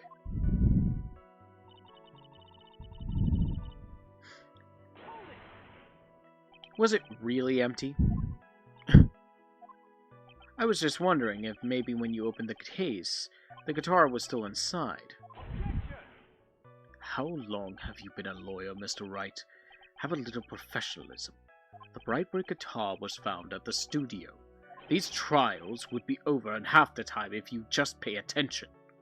Please pay more attention, Mr. Wright. Sorry.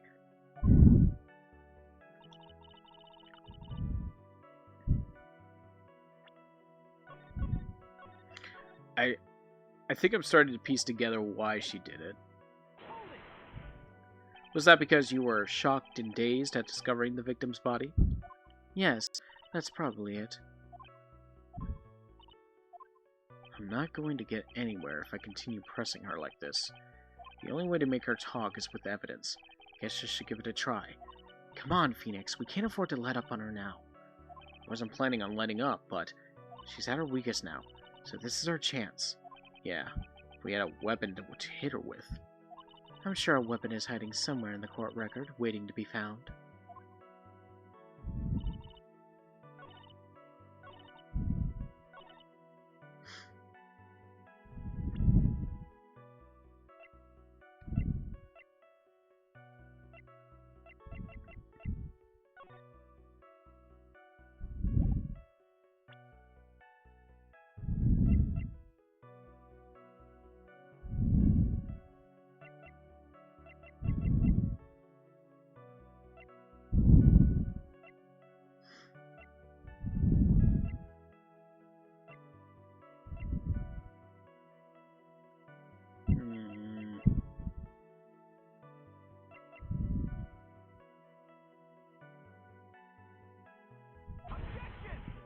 Nope, that's not it.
It's got to be the statement, but I just don't know which evidence to present. Because I believe I know the path that I'm going for with this.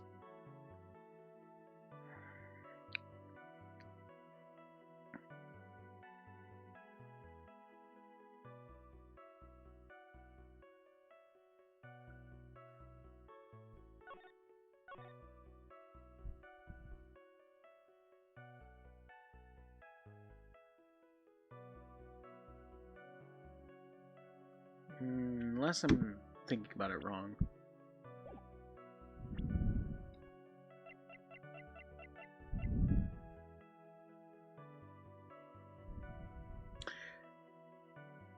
Wait, she couldn't have opened it because it only has his fingerprints. There's no way you were the one who opened the guitar case. Why would you say that? It's elementary, my dear. Okay, Sherlock. Because the only fingerprints on the guitar case are those of the victim. Ah! What is it, Miss Andrews? You shouldn't assume that I must have left prints just because I touched the case. What do you mean? What if I were to tell you that I was wearing gloves at the time? Gloves? But why would you be wearing gloves at the time? It was the night of the award ceremony, so of course I dressed up for the occasion. Yes, now I remember. I'm almost sure I was wearing a pair of thin gloves. I see. Well, Mr. Wright, it seems the witness was wearing gloves at the scene of the crime. You were wearing gloves. Isn't that a little strange? Why is that strange? Do you have something that would prove I was not wearing gloves at the time? Yeah?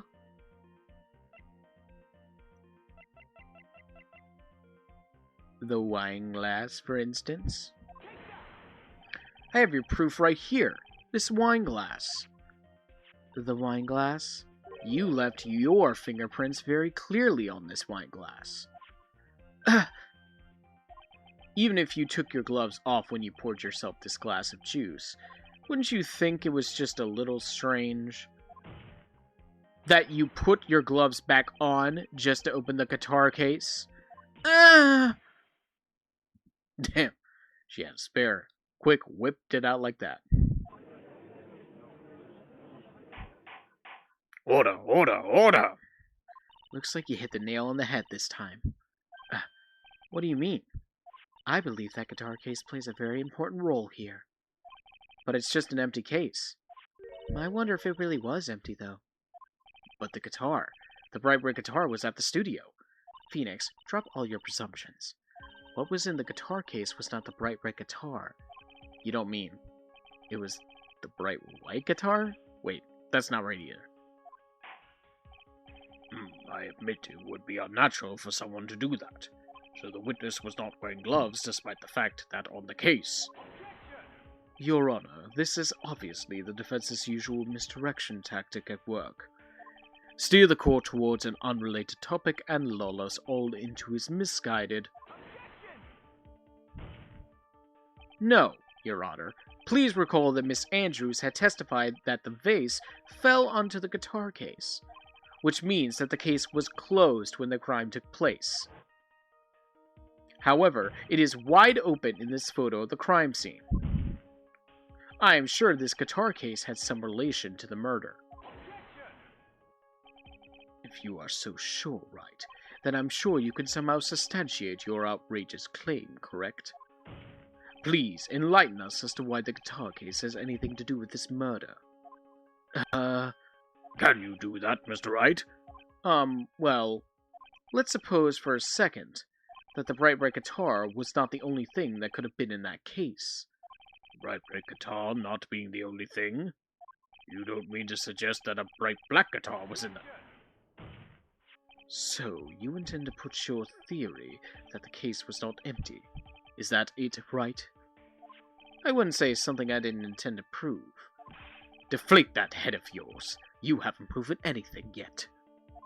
Now then, let's have it. What was inside the case at the time of the murder?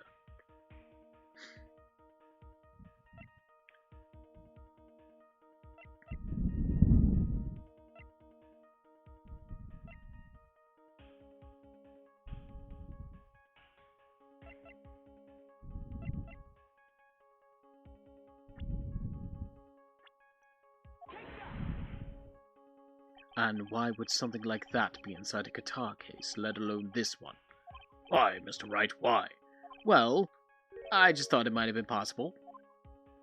I have a suggestion. Why don't you put that void where your brain is supposed to be? Yes, and never bring it out again. Can't a foolishly foolish fool get some love? Oh man, he really misses Von Karma. Do you still think you could prove your theory?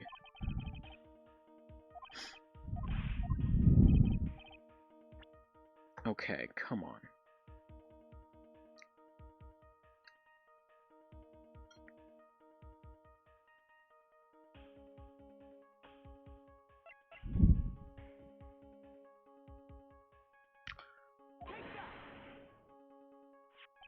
This is a photograph.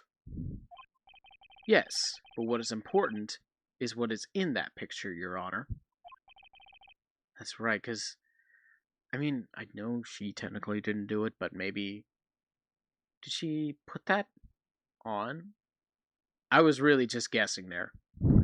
In this picture? It doesn't take a genius to see what I mean. What I am proposing is... Inside the guitar case was the Nickel Samurai, the hero's very own costume. What?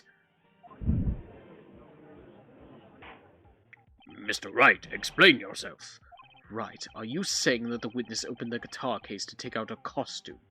What insane point would there be to do something like that? That insane point would be to wear the costume, of course. Miss Andrews put it on to hide her identity so she could make her escape. After all, you couldn't let anyone see you leave, could you, Miss Andrews?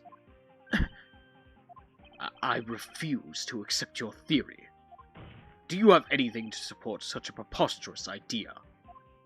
Just outside the door was an investigative photographer who was starving for a big scoop. And in the end, she managed to get this shot, correct? You mean this photo?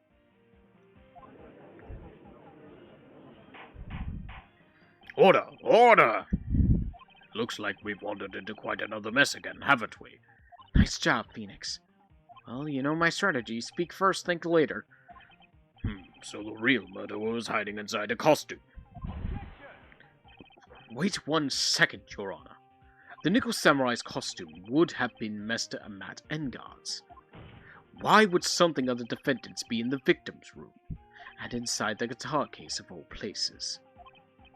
True. That is a little baffling. Mr. Wright, the court would like to hear your thoughts. What was the Nickel Samurai costume doing inside the guitar case? Obviously, it's a spare.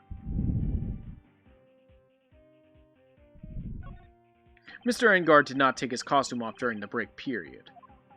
In that case, the costume we are talking about was a spare one. What? Then are you saying that on the night of the murder, there were 2 Nickel Samurai costumes at the Gatewater Hotel? Yes, that is what I am saying. And how do you explain this costume that was inside the guitar case? It would mean that the victim himself had brought this spare to the ceremony on purpose. But why? The victim, Mr. Kurita, was the German ninja. Why would he secretly bring the Nickel Samurai spare costume with him? What could be the reason behind such a peculiar act? Starting to come together now. And therein lies the sticking point. What are you mumbling to yourself about now? Have you just been rambling all this time without any sense of inner monologue? No, I just... Mr. Wright, please explain yourself. Why do you think the victim had the Nickel Samurai spare costume? Phoenix, are you sure you can explain this one? Think carefully before you answer, and then answer with gusto. I believe in you. Alright, this is what I think. The reason the victim brought the Nickel Samurai spare costume to the hotel was... What is this? On the night of the murder, after the stage show, the Nickel Samurai was going to hold a special press conference. A press conference? Yes, the Nickel Samurai was supposed to confess something at this conference. I heard about this as well. For once you're not making something up right. But what struck me as strange was that Mr. Engard himself said he had no idea he was supposed to be holding a press conference that night. But how can that be?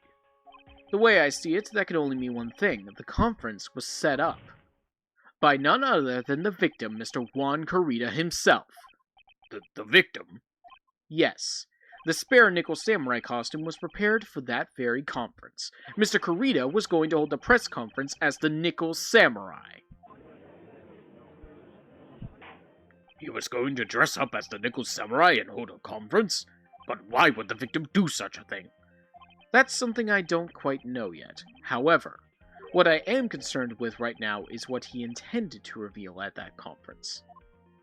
The Nickel Samurai was going to confess something, and by confess, I'd wager he was going to reveal something about himself.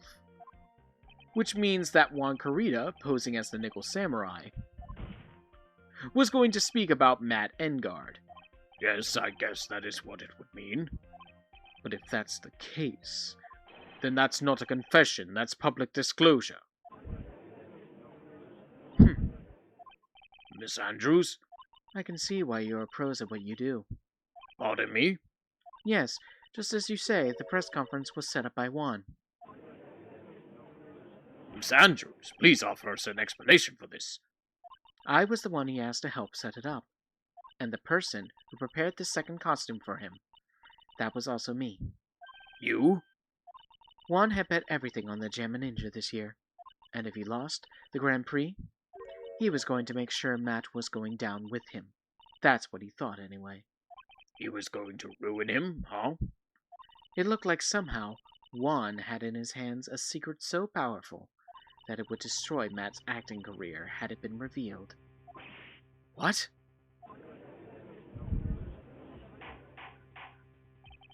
Do you know what the secret of Mr. Engard's is, Mr. Andrews? That's something only Juan knew. I don't know what it is. Ah, see. I've probably been coming off quite suspicious to everyone, but that's to be expected. I've been trying to protect Matt, after all. Protect Mr. Engard? And yet again, another strange bit of truth comes to light, it seems. Miss Andrews, if you could, please tell us the truth about your behavior. Yes, Your Honor. I understand. Protecting Matt. From the moment I saw the crime scene, I had a feeling that Matt was the murderer. Matt had to kill Juan no matter what, and he didn't have an alibi for what he was doing at the time of the murder. My thoughts were confirmed by the evidence, of course, the button and the knife, but I'm Matt's manager, so I felt that I had to protect him.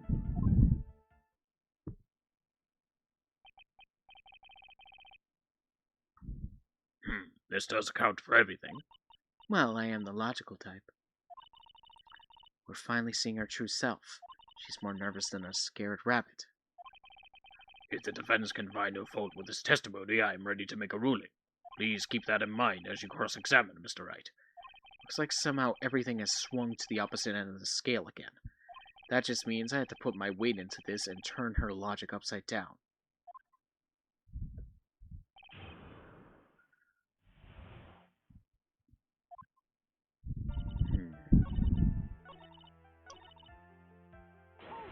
This is what caught me. You can hardly call the knife decisive evidence. The fingerprints on the knife could very well be a clever camouflage. Then what about the button? The button? It's clear from the crime scene that the victim and the murderer fought, and during the fight, the killer ripped the button from the gym and Ninja's costume. You're talking about this button, correct?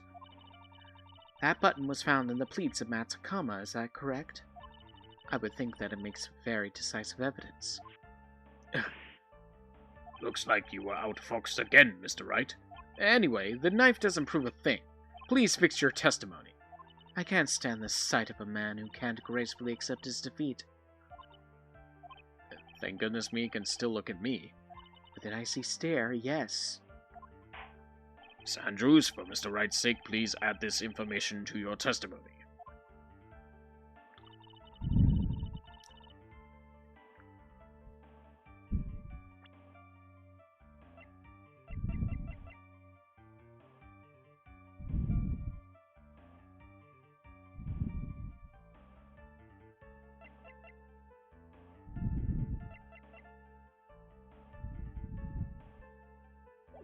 Hold on. But if he was strangled, he couldn't have been... Nope. It's gotta be this statement, right?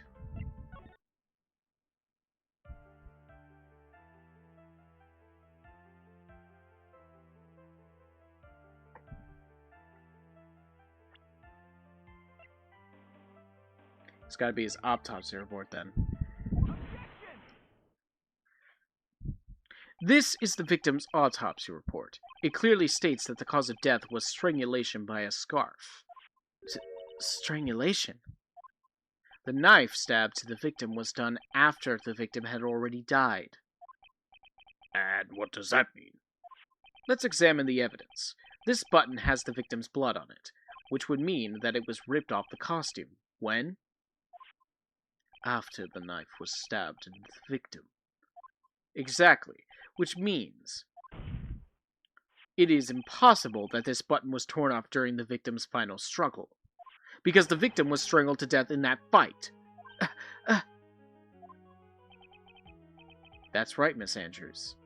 There is no way this button was ripped off during the struggle. This button was consciously pulled off the victim's body, already dead body. Order, order! What's the meaning? What is the meaning of this, Wright? So what if the button was torn off the body after the victim had already died? What does that change? Let me ask you one simple question, Mr. Edgeworth. Why was the button torn off? What purpose did that serve? What purpose? We now know this button was not torn off during the fight, so the murderer took the time and effort to purposely rip this from the victim's body. That would mean that the murderer had something in mind, wouldn't it? Mr. Wright, does this mean you know that the murderer wanted murder to do with this button? What was it?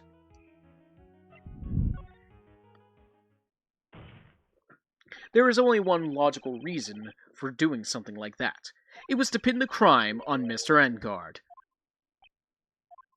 There is no way anyone would put a bloodied button in their own pants. That's right, Mr. Engard was set up. By the real killer, of course. And the real murderer is? Well, Mr. Wright, who in the world is the real killer, then? Finally. I can't believe I managed to bring this trial all the way up to this point. Phoenix, you can't let your guard down yet. Not until the very end. The real killer, the person who planned to frame Mr. Engard, is...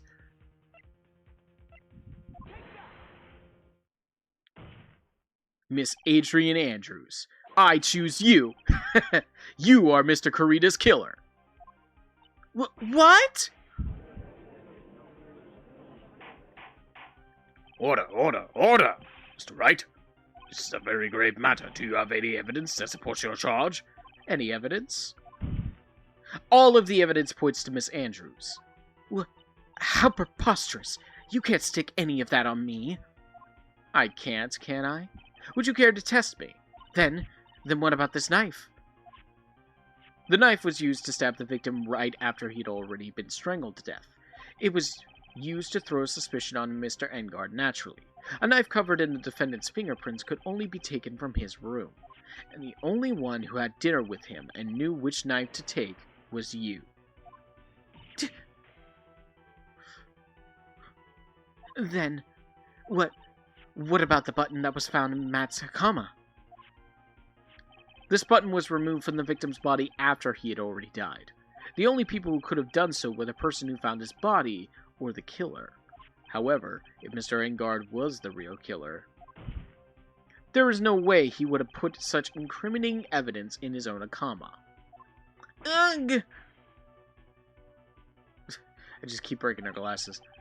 The only person who could have put this button into Mr. Engard's Hakama is the person who went to wake him from his nap, which is you, yet again, Miss Andrews. I see. What about the empty guitar case? That is also another piece of evidence that incriminates Miss Andrews. That costume was used to hide the real killer's identity as they fled the crime scene. Now, who could have known that there was just such a costume inside the guitar case? It could only have been the person who prepared the costume for the victim. And that person is you, Miss Adrian Andrews. No, But Miss Andrews' fingerprints were nowhere to be found on the guitar case. And it was you who proved that she was not wearing gloves at the time. That's right. That's because she did not intend on leaving any prints. If anyone had found out that she had touched the case, they would have asked her why. So to avoid leaving any prints, she used a towel or something else to open it. But the glass of tomato juice is a different story. Miss Andrews purposely left her fingerprints on the glass to show that, yes indeed, she was the classic dazed discoverer of a dead body. And to top it all off, there is this photo. A photo of the killer as they exited the scene of the crime. No reasonable person on Earth can believe that this nickel samurai is Mr. Engard. He would be much too short for his own costume if it was him. Speaking of how tall people are, Miss Andrews, you're also kind of short in stature, are you not? Bro, man, you were just kicking her while she's down. Please, stop. Well, how about it, Miss Andrews? I've got her this time. Miss Andrews? I refuse to testify. What was that? There's a law. It says I can't be forced to testify about something if it can incriminate me. Ah, she's pleading the fifth. Well, yes, you are absolutely correct, Miss Andrews. The law does provide us with a way to avoid self-incrimination by allowing a witness to not testify if the testimony could cause damage to themselves. What? Pleading the fifth is not something most people would think to do on the spot. Actually, thinking back to yesterday in Mr. Engard's room. Adrian Andrews. Yes? Think hard about what we just discussed. Understood? All right.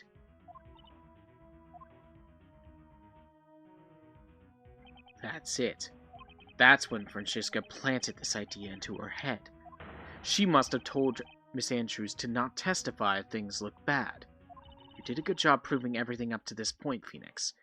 But there's still one thing you haven't done. Something I haven't done. What's wrong, Wright? Are you finished already? Run out of evidence? What is so humorous, Mr. Edgeworth? I'm sure you realize this as well, Your Honor. But everything the good lawyer here has proven up to this point is meaningless. What? Everything you have proven is circumstantial. Circumstantial? Yes, circumstantial. You have yet to provide a single piece of definitive proof. Proof that Miss Andrews did in fact harbor a wish to murder Mr. Corrida. Miss Andrews, did you want to kill Mr. Corrida? I believe this may lead me to incriminating myself, so I will abstain from answering. But, Miss Andrews, if you do that, it would be the same as admitting your guilt, don't you think? Maybe so, or maybe not. There's nothing to prove it either way. Besides, you don't even know what crime I would be guilty of due to my silence. No! She's taking that defiant attitude again. Mia, what should we do? Somehow we've landed in the worst possible situation. I think we've reached a certain conclusion at this point in time. Miss Adrian Andrews has refused to testify, and the defense's theory that she is the actual murderer has not been fully substantiated with solid definitive proof. But that's not true. In this situation, there is only one thing this court can do, and that is to declare a recess. Recess? I request that both the prosecution and the defense look further into this matter. And at tomorrow's trial... Tomorrow? We don't have a tomorrow. If we don't get a not guilty verdict today, then... Please wait, Your Honor. That's not necessary. This trial, please continue the trial. What are you sweating for? Your client is getting one more day to live, isn't he? That's not it. This isn't about that. Edgeworth, I know you know who the real killer is. Please let the trial continue. If I don't get the verdict, then Maya... But it's impossible to continue as long as the witness refuses to testify. Now then, this court is... Haha! It is not impossible for this trial to continue. Daddy Edgeworth's helping! Yay! Mr. Edgeworth, what are you... It's true, Miss Andrews holds the right against self-incrimination. However, if the topic of conversation was something unrelated to whatever she may be guilty of, then she has no right to withhold testimony. Yes, that is very true, but... Actually, there is one little thing I'm curious about. Miss Andrews, when you found the victim's dead body, you poured yourself a glass of juice.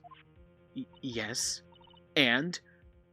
I can't help but think how unnatural that is. Usually when one finds a body, they are shaken up, not stirring a glass of juice. So my actions were unusual. But I've already... Before you speak, I want to state that if you have a reason behind your actions, I would like you to testify to that effect. Testify? Your Honor, I would like to request that the witness testify again as to what happened when she first discovered the victim's body. Whatever we find out in this testimony should in no way implicate the witness. I don't know what it is about Edgeworth today, but I can't get a good read off of him. Is he a friend or foe? I just don't know. Court acknowledges the prosecution's request. Miss Andrews, if you please. When I found the body. The glass of juice. I didn't really pour it for myself. I was surprised when I walked into the room and saw it in that messy state. And Juan, he was sitting slumped over and tired-looking in the corner. When I saw him sitting like that, the thought that he was dead didn't cross my mind. To be honest, I thought he had just fainted or something, so I went to pour him some juice.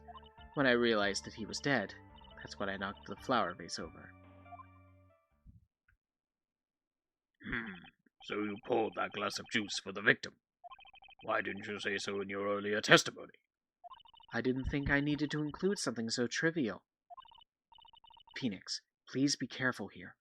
If you can't find anything wrong with this testimony, then there's nothing left. I know. Edgeworth, what the heck is going on in that brain of yours? Now then, Mr. Wright, you may begin your cross-examination.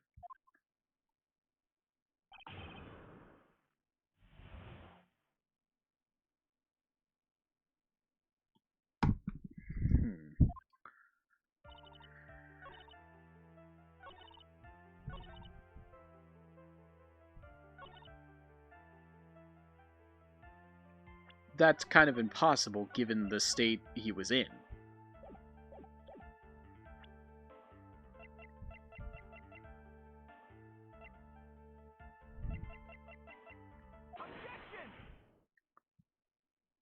So you honestly didn't think he was dead when you found him? No, not at all.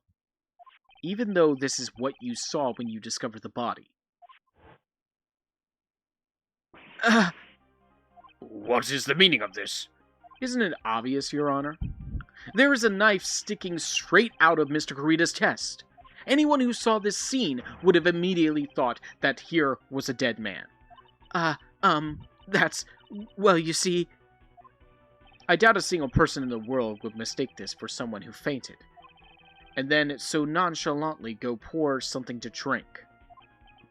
Your point is?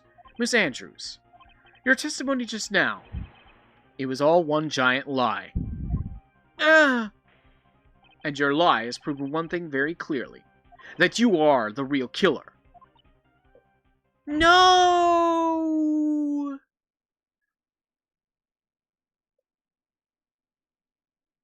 It looks like the defense has somehow brought the ugly truth to light. The defendant, Mr. Matengard, is not guilty after all. But that's impossible. You're wrong. Miss Andrews, try to have some composure. It wasn't me. It wasn't me, I tell you. I was mad, I swear it. He's the one who killed Juan. But you were the one who refused to testify, and your reason for not doing so was that you might end up incriminating yourself. That's because... Miss Andrews, I will give you one last chance. What exactly are you hiding that may incriminate you? I refuse to testify. Then there is no need for this court to continue any further. Mr. Matengard's innocence has clearly been demonstrated. Is it over? Have we found the truth at last? What's wrong, Phoenix? Usually the real killer confesses his or her guilt. And now that I think about it, it's the first time someone hasn't. Now then, I would like to hand down my verdict for Mr. Matengard. There it is. Your Honor, the prosecution feels that it would be premature to pass down a verdict at this time. What? The reason is quite simple. This witness has yet to speak the absolute real truth. The absolute real truth? What are you? Witness, don't you understand yet? Huh? I don't know who planted this silly idea in your head, but as long as you protect yourself through silence, Matt Engard will go free, and in his place, you will become the guilty party. That's a lie. I don't believe you. What? I was told if I spoke, that it would be all over, and Matt would never be declared guilty. What in the world is she talking about? Has she lost it? I can't speak about it. I'm too scared. It's Franziska von Karma. Huh? Don't you remember, Phoenix? Miss Andrews lives by gripping tightly onto the words of another. It's specifically because of von Karma, so she's definitely gay then.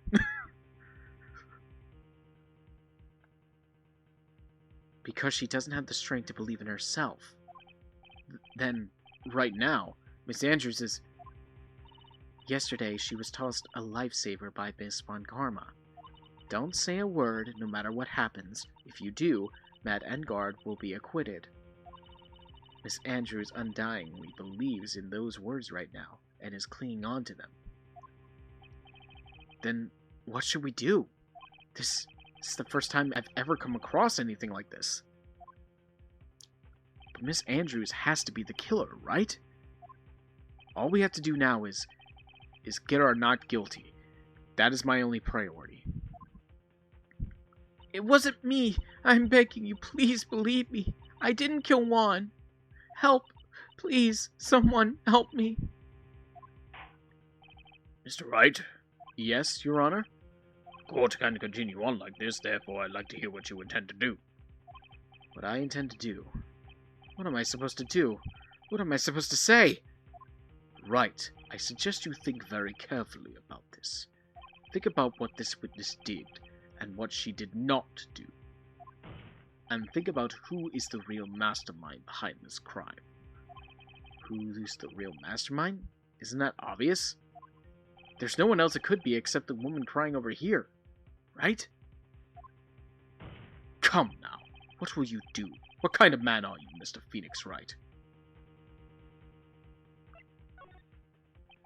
I have to win a complete acquittal today. There's no way around that. But I can't bring myself to do it like this. Not when she's making a face like that. Miss Andrews, I would like to know what you are really hiding. Mr. Wright, are you sure you know what you're doing? Sure, Mr. Engard would get an acquittal, but in his place, you would be found guilty. Is this how you really want this trial to end? Be quiet! How dare you! You're trying to trick me! That's enough.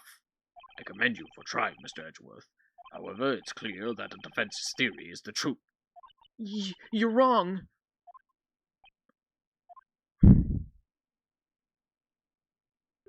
What a shame. I had hoped things wouldn't come to this. However, what is it, Mr. Edgeworth? Miss Andrews, since you absolutely refuse to testify, it falls on my shoulders to disclose this to the court. Stop! Mr. Edgeworth! This witness, how should I put this? She has an illness. What? And because of this illness, she has tried to commit suicide in the past. Stop! Please stop! No matter how much you want to hide it, it's no use. I have the evidence right here.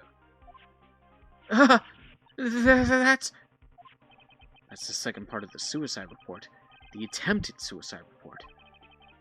What will you do now, witness? You know what I am about to do, don't you? I will now reveal to the court the true nature of the pitiful woman known as Adrian Andrews. The secret of her dependent nature. Having other people know about it scares her more than anything else in the world. Please, please stop! I beg you! If people find out, I'll... If you're going to say you would choose death, that is of no concern to me. Edgeworth, how can you be so cold? However, before you die, I will pull the truth from your still-breathing lips, no matter what I have to do. So, will you tell the court yourself, or shall I? Either is fine with me. I'll talk, but please, help me. Nothing matters anymore. My crime. When I first saw him, I really thought he had fainted, honest. When I realized he was dead, that was when I formulated my plan. Once I made sure there was no one in the hallway, I made a dash back to Matt's room. And then, I stabbed Juan's dead body with a knife and ripped off the button. Just when I finished and was returning to Matt's room, I had a bit of an inconvenience. And that's why I ended up using the Nickel Samurai costume. Stab the body? The knife? Why would you do that? Isn't it obvious? To pin the blame on a certain person. A certain cowardly man. What do you mean by all this? It might take this court a little while to understand, but this is the truth. The real killer is Matt. That scumbag of a man. I'll never forgive him. He's trying to escape his guilt again, just like last time. Last time? So, Miss Andrews stabbed the victim one Corita in the chest with the knife. However, she didn't do it with the murder in mind. She did it with the intent of framing Matt Engard for the murder. And this is her crime. What? How is this possible? I mean, wasn't Miss Andrews supposed to be the real murderer? Mr. Wright, please get over your shock and commence the cross-examination.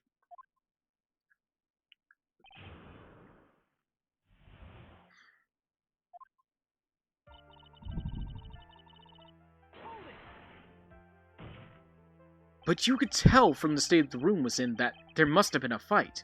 Are you telling the truth when you say you did not know he was dead? He had a scarf tied around his neck, but the scarf is part of the Jamma Ninja's costume, so I didn't think anything about it was strange. His head was also tilted down a bit, so I couldn't see his face that well. That's why I thought I'd wake him up, and went to pour the juice.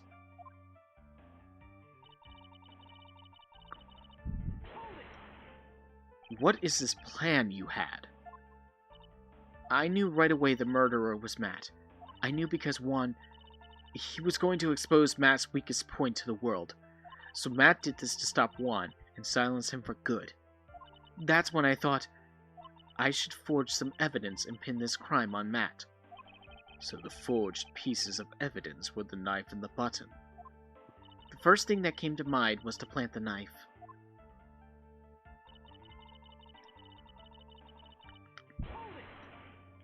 That was so you could get the knife, correct?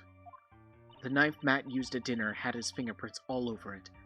I thought if I used that, then the police would certainly turn their eyes towards him. Matt was napping with his costume at the time. I slipped in, took the knife, and returned to the scene of the crime.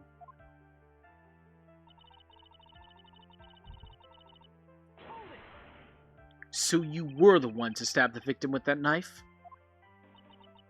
It gives me goosebumps to think about it now. What a horrible thing I did. But at the time, I couldn't control my own body. It moved on its own. Then, when I stabbed Juan's dead body, I suddenly realized something.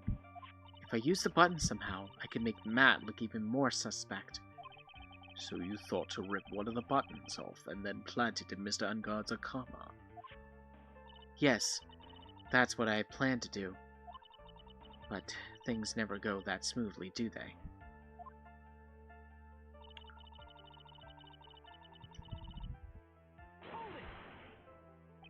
An inconvenience?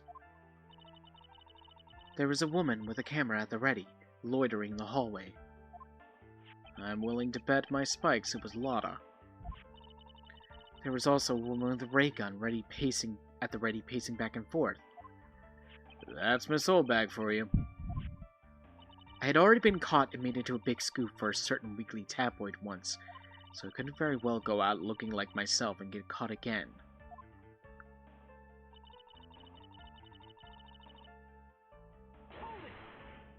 You were the one who prepared that costume, weren't you?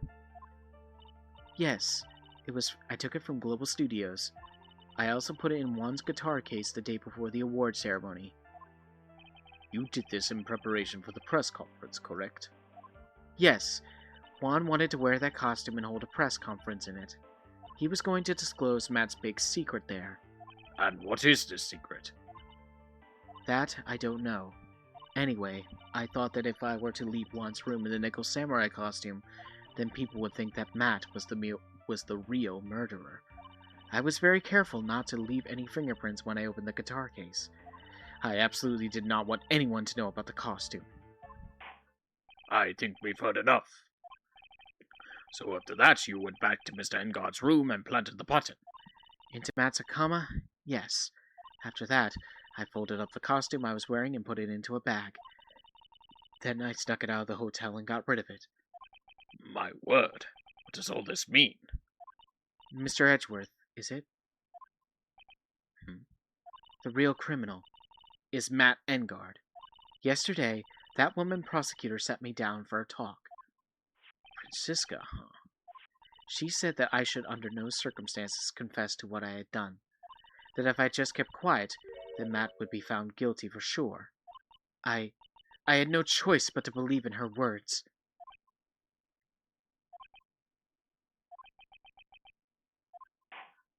What this witness has done is clearly unlawful. However, as long as her testimony stands, we can be certain she is not the real killer. Wait, Your Honor. The defense still... Right. It's pointless. At this point in time, it is not possible to indict Miss Andrews on anything. Yes, exactly. There isn't a single piece of evidence that points to her as the murderer. The cross-examination of the witness is over, and so is today's trial. You couldn't establish that witness was the culprit. Please, let it go, Mr. Wright. What? Mr. Edgeworth, please place Miss Andrews under arrest for further questioning. Understood, Your Honor. The prosecution will arrange for her detention immediately. That is all. Court is adjourned for today.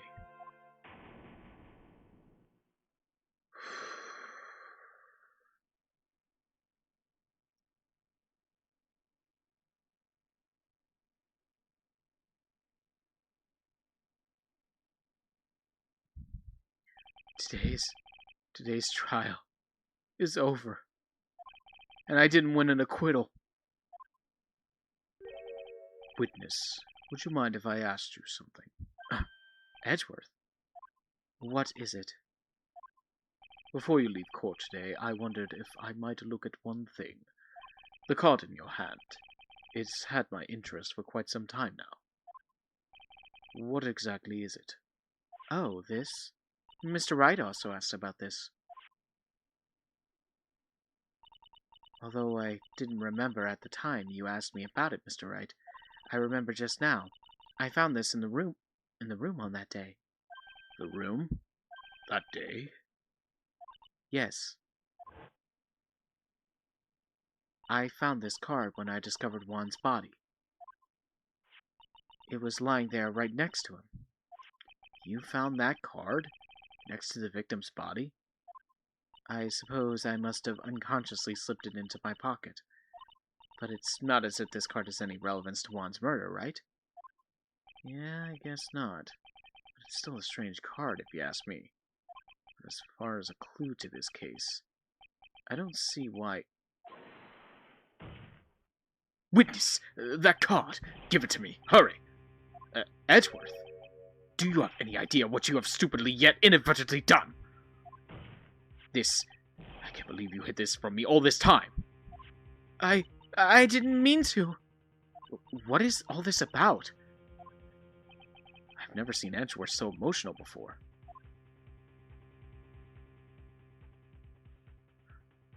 That card. What in the world is it? And what does it mean? Ooh, things really are on a cliffhanger.